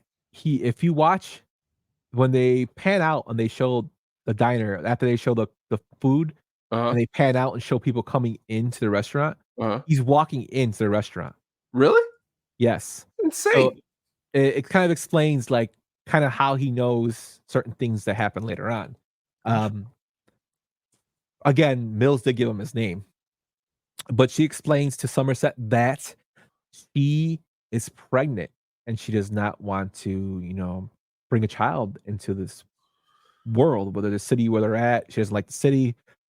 And Somerset gives her basically a personal story that he was with somebody who was pregnant, he was in love with, and he started thinking about all the horrible things he sees every day, and how can he bring a child into this world to the point where he actually wore his partner down, and they decided not to keep the baby. He's just showing his distaste for the world he lives in, and all the hate and all that stuff, and he doesn't know how another person would want to be in this world. To which they agree they're not going to tell Mills, they're not going to tell him until later. Especially during this case, because they don't want him to think about it. I know it's kind of not a real big important scene, but what do you think about that scene, Tone? Paltrow isn't in the movie a whole lot, so like you need these scenes like this one to show who she is. So when you get that turn at the end, you feel it a lot more. Like if you don't get this scene right here in the diner, and then you get that turn at the end, the turn doesn't really mean as much. Because this is like the meat of a real good meaty part of the whole story right here, even though it's something so simple. Yeah. It's crazy stuff, man. After the lust scene where they find the prostitute that was raped and they go through the interrogation, they go to a bar. And this is one of my favorite parts of the film and one of my favorite dialogues of the film, to where they're talking about champion things and how can people do such horrible things. And Mills gives a great. It's easier to lose yourself in drugs than it is to cope with life.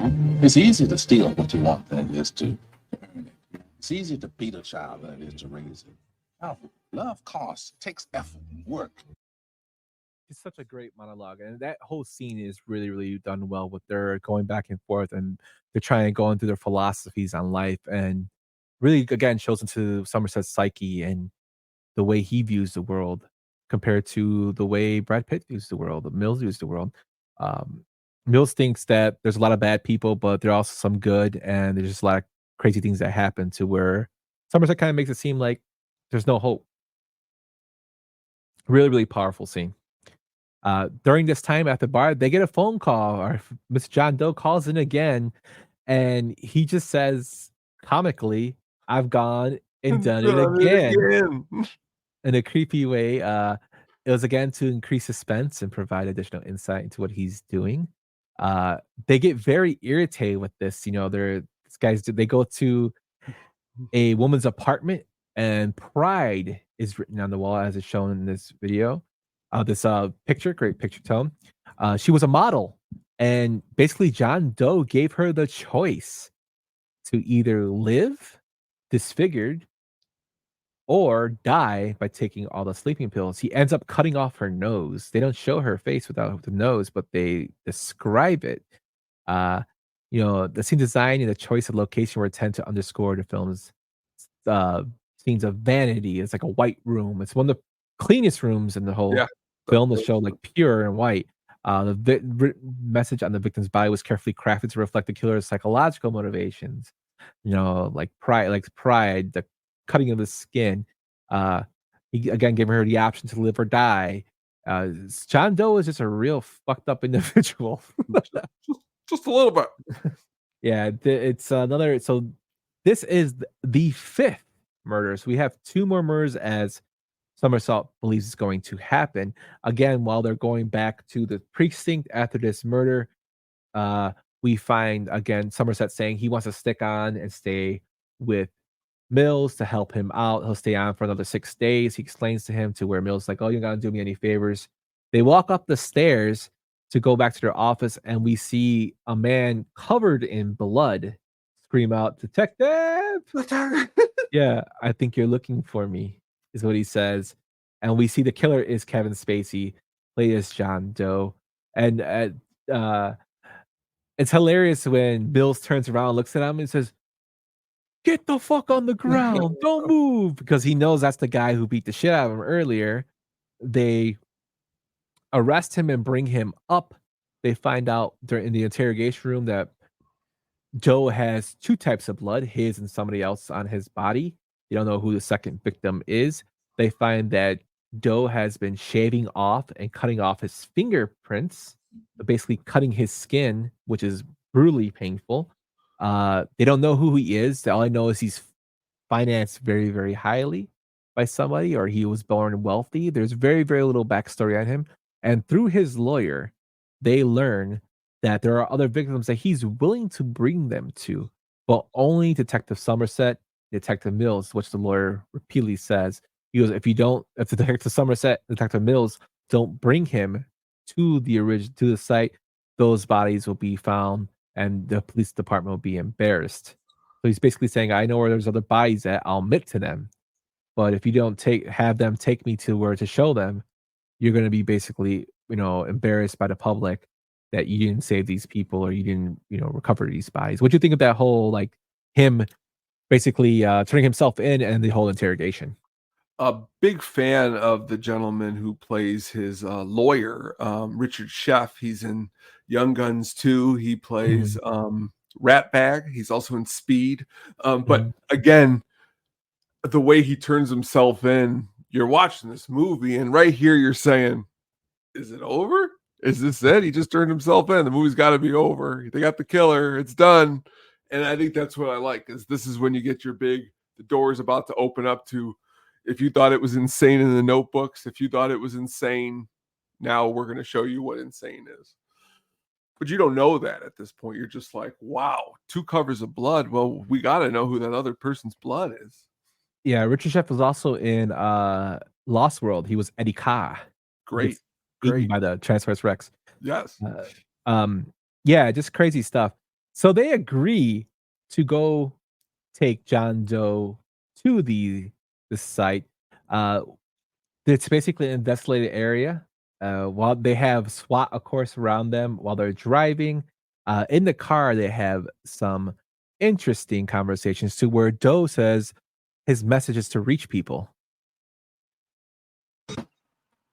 Wanting people to listen, you can't just tap them on the shoulder anymore. You have to hit them with a sledgehammer. And then you'll notice you've got their strict attention. And that's what he wants to do, is preach his message. He goes on to say, he explains his reasons for killing the victims. I love when he goes to the lawyer and he says, not to mention the lawyer I killed, and I'm pretty sure you're secretly thanking me on that one. It's he goes on to say that what he's done will be talked about for years and years to come, to where Mills gets upset and tells him, "You're no messiah. You're no messiah. You're a movie of the week. You're a fucking t-shirt at best." And this kind of makes John Doe very upset because he says, "You guys wouldn't have found me." And he goes, "No, I distinctly remember us at your door." And to where Doe responds, "And I distinctly remember breaking your face." Where it's ridiculous. And as they approach the area to where Doe has told them, he gets antsy. You can see him getting excited, to which Somerset acknowledges and tells him, "You're getting excited." Another funny part, like, in this movie's horribly, it's a bad, disturbing movie, but there is a funny part when they get out of the car and Somerset's looking forward and sees a body, and he's like, Mills is like, "What is it?" He's like, "A dead dog." To which John Doe responds, "I didn't do that." Which, as they go in the spot, they are approached by a delivery man who delivers a box to them. Mills gives the box for him and tells him to go back to his car. No, to go away, run away, which he does. They find out he's legit, and he gets arrested, detained as he runs away by SWAT. Mills opens the box, and we get this famous line of what he is shocked by, and we get this famous line from Brad Pitt, probably the most famous line of the film. I saw you with the box. What was in the box? Because I envy your normal life. Put the gun down, baby. It seems that envy is my sin. Oh, what's in the box? What's in the fucking box? We find that John Doe had went and killed Tracy Mills. He says that he envied their perfect life, and he tried to have it like Mills did with his wife, and it didn't work out. So he killed her, and he cut her head off with the unborn baby and put it in a box to be delivered to Mills, to which Mills looks at, becomes distraught, and now he turns into the seventh deadly sin of wrath, to where John Doe wants him to kill him, Mills to kill him, where we have Somerset telling him, "Don't do it, don't do it. This is what he wants," to where Mills just shoots him in the head after crying. And then you hear the SWAT say, "He shot him in the head. He shot him in the head." Just a very, very powerful, dramatic scene. Tone, what'd you think of this whole ending? This whole aftermath of the envy, the death, and then Mills eventually killing John Doe. I'm gonna say 4 things here, and then you're gonna say the end of the movie, which is my favorite part. But we're gonna go through these 4 parts. Number 1, when they're in the car and they're talking, and the way he says, "Only in a world as sick and twisted as this would you look at me and keep a straight face and tell me that these people were innocent." Such a crazy line to say, because it is such an insane, these people weren't good people, but again, you can't do that. Number 2, the coloring in the scene. You can see it in this picture if you're watching on the screen. It's like this part of the afternoon, like that 4:35 before it gets to dusk. It's like, number 3, Morgan Freeman in this whole scene is where my favorite thing is, because Morgan Freeman knows exactly what's going on. He just can't, as they're dry, like, he can't put it all together until it's actually coming together right in front of him. But he knew this is where it was heading. Brad Pitt, he is wrath. Okay. I often think to the point of, when's if he did put the gun down? I think of my own life. Could I put the gun down? Could you walk away? Because if you walk away, what then is Spacey's reaction? does he start screaming? Is he crying in the sand because you didn't live it up to his? They gave him everything Spacey wanted.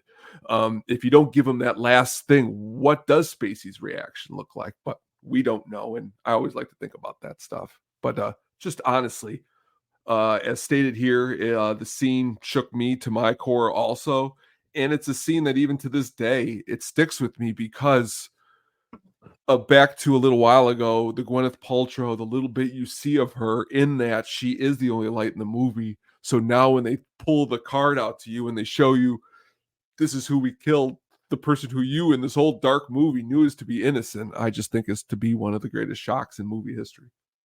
Yeah, definitely. And they take him to the mills. They take him in custody to where the captain says, "We'll take care of him." And we find out Somerset says he's going to stay on the job. And he ends with, like you said, one of the best parts of the film, a quote. Ernest Hemingway once wrote, "The world is a fine place and worth fighting for." I agree with the second part. To where the film ends. So that is our film breakdown of Seven. Any final thoughts, Tom? That ending, even you playing it right now, if we were in the room, you'd look over and I got goosebumps all up and down my. I've heard listen to that line so many times because it's even more prevalent today than in a lot of other things because it's just so true. And in the movie, he was saying it the whole movie as you played in the other little clips, which are just so great and poignant to think about because even when he's talking to Gwyneth Paltrow and he's talking about that life and the woman who could have had his child and all of that, you feel it. And honestly, I don't even know why I said earlier Gene Hackman could have been in this movie because there is nobody else than Morgan Freeman. Honestly, I think this movie is just as good as his performance in Shawshank because it's just a different side, but emotionally just as charged. Yeah, I love how you contradicted yourself as we went to the film breakdown. That's awesome. I love it. This film, takes you to a lot of dark places, shows the cruelty of the human condition, the world we live in. It's kind of like a look out of how disgusting the world is, and it gives you two kind of viewpoints of that line you said by Spacey, like how in a world this ugly, only you would call those people innocent. And yes, that pertains to a lot of things that are true. That's why I love this movie so much. It holds up today. It still like has an impact. I love the fact that it's ominous on where it takes place because it could take place anywhere. This could happen anywhere, and not just America. It could happen in any country, uh, you know, anywhere in the world, basically. Morgan Freeman, like you said, it would probably be one of his greatest performances of his career, and he's had a massive career. The chemistry between him and Brad Pitt is very, very done well. It's so extremely, it's powerful, and that's why I think this film like sticks with me to this day. Do you want to get into some critical reception and a fan theory, my friend? Let's get to it.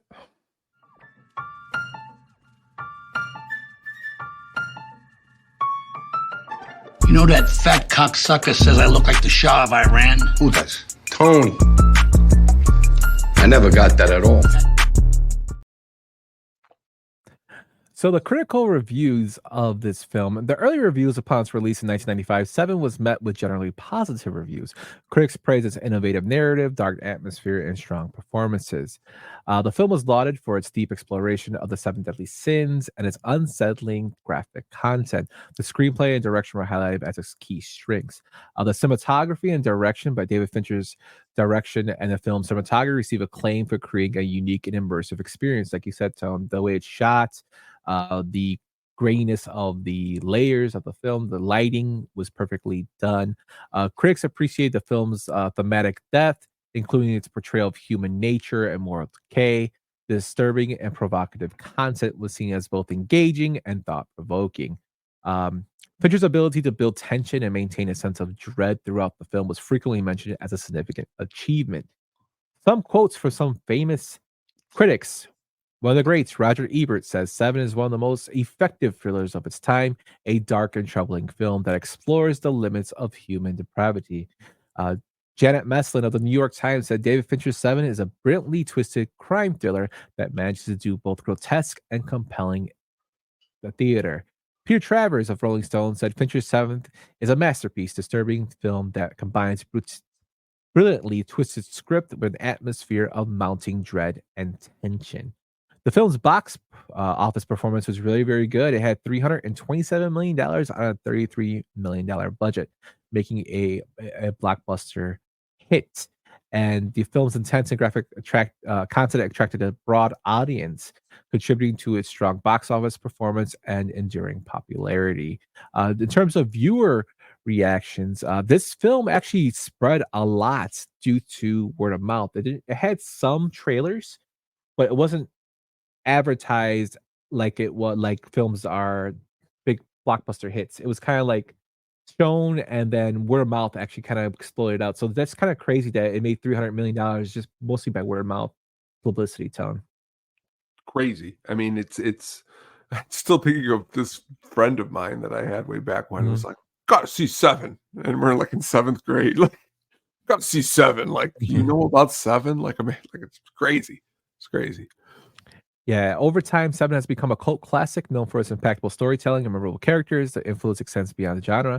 Like we said, there's influences in Longlegs. There's also influences in Zodiac from Seven, which is another Fincher film. It's the gold standard in terms of it took what Science of Lands was and built upon that, and I think it made a perfect recipe for a film that should continue to influence shows like Mindhunter and other crime dramas in the future. Not to view it this exact copy, but to have some inspirational homage from it, which is something I think that should be done. What about you? Definitely agree with all of that. This movie is a complex machine, and it's cool that other movies can even. I'm not even saying that this movie there can't be something that can't be created that is better than Seven, and using what Seven started. It's just a really high bar as far as thriller goes. Yeah. Did you know in 2002 there was a sequel planned for this film? New Line Cinema proposed a sequel named 8 that would be based on a repurposed spec script titled Solence by Ted Griffin, about a psychic serial killer who is pursued by a similarly psychic detective, Somerset. The idea was abandoned after the principal cast and crew, including Morgan Freeman and Brad Pitt, expressed no intention to return for the sequel. David Fincher said, "I would be less interested in that than I would in having cigarettes put out in my eyes." The script was made into the standalone thriller named Solence in 2015, which was a critical and commercial failure. Yeah, it's I don't know. I am not amused. No, I mean, I think I would really have a hard time if that came out, like to have a straight face and not react in a way that you'd be like, I'm not mad. Yeah, definitely. I'm glad he did not do that. Going into a fan theory tone. This fan theory is given us from the great Reddit area of Reddit. For those who don't know who Reddit is a forum, and they have great subreddits like fan theories and film theories. And me being a nerd likes to read stuff like that. It's titled Seven. Is Somerset really the mastermind serial killer, not John Doe? It's by Dorinda in the subreddit fan theories. And he opens up like this.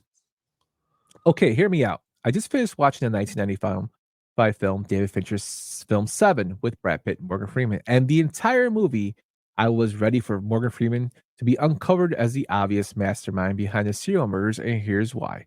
Warning, spoilers ahead. Well, thank you, Dorinda. You gave us spoilers. And the movie's only been out for 30 years, but thank you.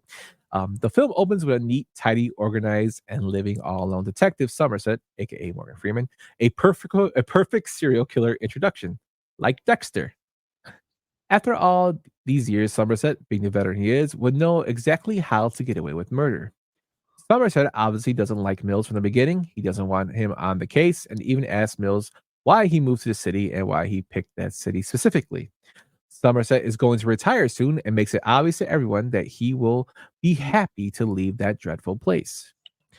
Somerset is invited by Mill's wife to have dinner with them, where he tells Mill's wife that he has never been married himself and tells them that their sustaining love is rare these days. Envy? Question mark.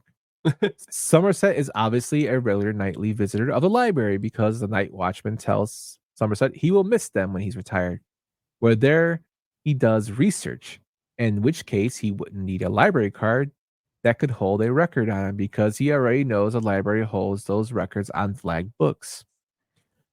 He scolds the library night watchman for being in a place full of books but choosing to play poker instead, remarking that they aren't cultured, hence the very, very heroic killings. When Mills says the killer is obviously a crazy freak, Somerset gets really defensive and tells him not to say that and says the killer is obviously smart and meticulous. Somerset also tells Mills at the bar that the killer isn't crazy. The killer is just a normal, everyday person like them. Hello? Somerset doesn't get mad at the photographer for coming to the crime scene, and when Mills asks how the photographer knew about the crime scene so soon, Somerset says that there are people like the photographer who pay police for information, and they pay well. So obviously, he has been involved in corrupt business behind the scenes before, or possibly even tipped off that photographer himself, which might explain why the pictures of John Doe's apartment in the bathtub were the ones the photographer took of Mills. Somerset tells Mills' wife at breakfast that he didn't want to bring up a child in this cruel world and had told his ex-girlfriend not to have the baby when she said she was pregnant. The whole time, Somerset is the one to figure everything out. He literally knows right after the first kill, this won't stop, and it's just a beginning to more killings. How would he know to brush the wall behind the picture for fingerprints? How would he know to put tiny pieces of plastic into the floor and then pull the refrigerator from the wall? Even the library card on John Doe seems like a very planned stretch out to make leading Mills to be a perfectly stereotypical serial killer liar. Lair, it says. I don't know why he's writing his little off here. Mills does absolutely nothing for the case except break into John Doe's apartment, which Somerset really didn't want him to do at the time, possibly because it didn't go along with his plan. Something needed to be planted, question mark. Somerset runs the entire show. Mills is like the audience, just discovering it as it unfolds. Also, if John Doe had planned out everything so perfectly, why would he pick Mills' wife to kill? First of all, she's innocent, and the whole time he said he was killing terrible, not innocent people. And he doesn't even know her or anything about her. But Somerset, he does know her. And he knows she is pregnant and she shouldn't bring a cruel child into this cruel world. And the strangest part is when John Doe turns himself in, he shouts, "Hey, I know you," to someone, but we don't know who, which could be Somerset, a small clue given to the audience. The whole movie is basically screaming at Somerset to be the perfect killer going out with a bang from his dreadful job. So I was actually disappointed when John Doe was the killer. I just don't understand why all of these scenes would have been written in for no reason. You write a script knowing that every little detail must tell a piece of the story. Every line of dialogue unpacks something. Nothing is ever just words. Nothing is ever just junk words. But now, how cool would it be if there was a sequel to the movie 7 where Mills and Somerset continue working as partners? Somerset does say in the end of the movie that he will be sticking around despite his previous plans to retire, until it's revealed in his second meticulous mass murder that Somerset was the original mastermind behind it all. He even had gotten John Doe to do the first job for him. I don't know. I just felt like I need more answers after the movie ended. After reading some of the comments, I should say that prior to watching 7, I had always been told it had an insane twist ending, sort of like Fincher's own other film, Fight Club. So when I started watching the film, I was immediately trying to figure out who the big unsuspected killer was. That might be the most shocking for a twist ending. Instead of just watching the movie separately as an individual story, I was watching 7 expecting something out of Chuck Palahniuk novel, which is why my Somerset theory seemed plausible. So this theory is a theory. I think he needs to watch the film more closely because stuff he explains is explained. Also, I think he kind of caught himself in that because I read the comments; they were going in on this guy. and he explains why he made the theory. What do you think about all that, Tom? Could be ridiculous. It could be starting to believe this. The idea could be cool if it was Morgan Freeman, but it wasn't. But I like those. Those are always awesome to hear. Just how far stretched some of these could go. I love it. It's my Yeah, wheelhouse. I think it was believable until he started talking about Mills's wife, and he's like, "How does he know Mills?" Well, Mills actually gave his name to the photographer, and John Doe says why he killed Mills's wife. She was innocent, which is why envy was his sin. He says, "Envy's why I try to be the perfect man. I was envious of you." But that is our full breakdown of Seven. We went through the development, a film breakdown with me rambling, and a great fan theory with the critical reception. Any closing thoughts, Tom? Amazing movie, great breakdown. Go rewatch it again. For me, it's a highly rewatchable movie, even though and I don't say this, I don't say a lot of super dark movies that have a lot of, like, I'm not going to say Requiem for a Dream, watch that over and over. This movie got a lot of rewatchability to it, so rewatch it again. Yes, if you haven't seen it, be sure to check it out. It's on Amazon Prime, I think, for like $4 to watch, or you can go find it at a movie store. I don't know if Best Buy doesn't sell digital copies anymore, real media anymore, but check it out. It's a classic. It's should be praised more. Go ahead. Me and Katie walked into Best Buy for the first time in a long time, like last week, and I just started yelling about no physical media, and we had to leave. So no, they don't got that there anymore. No.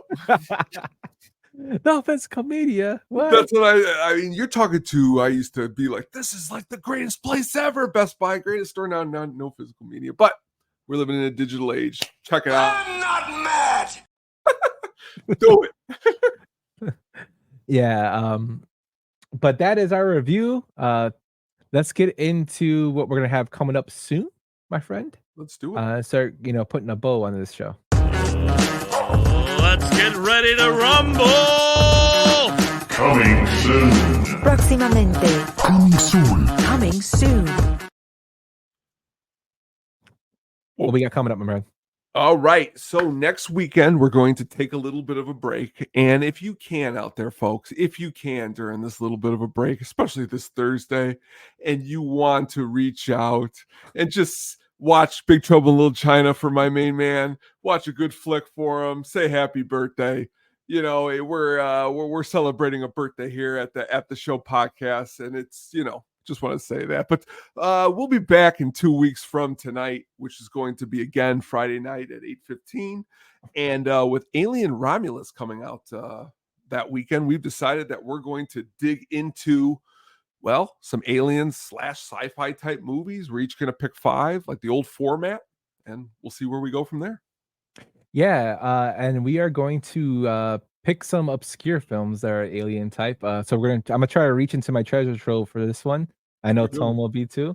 It's gonna be a good one. So with Alien Romulus coming out, be sure to check it out. We're trying to keep the shows kind of to what's going on in current events with so it can kind of relate to what's going on right now instead of just picking like favorites, because that's cool, but we want to kind of keep it with current events. So that's what we'll be doing this from to the old format. As far as wishing people happy birthdays, but yeah, we'll be back in 2 weeks, so I'm really, really looking forward to that. This was a real fun show for me. I really love this film tone. No better way to close it out than with the Sugar Baggies soundtrack pick of the week, my friend. Let's do it. The Sugar Baggies soundtrack pick of the week.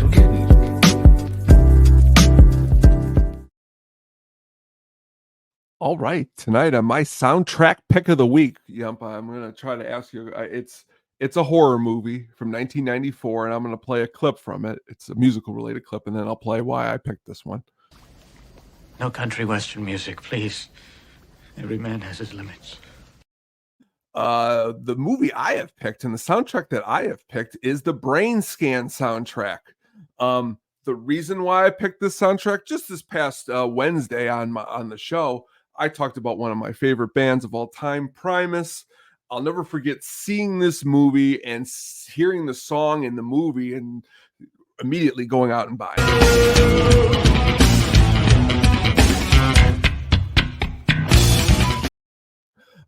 Frank Langella playing the lead in this movie, Edward Furlong.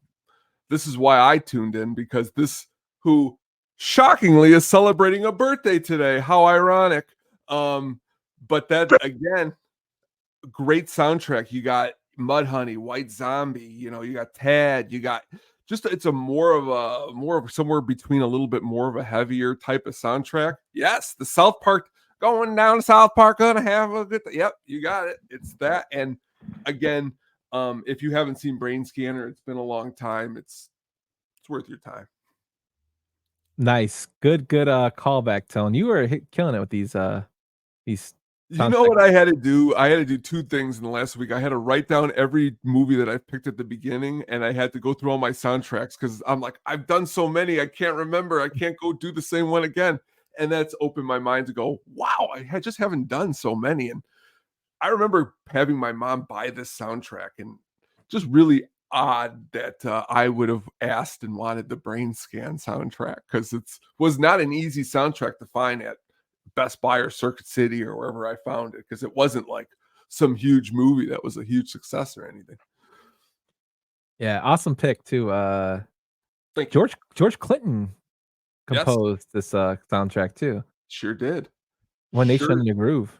Sure did.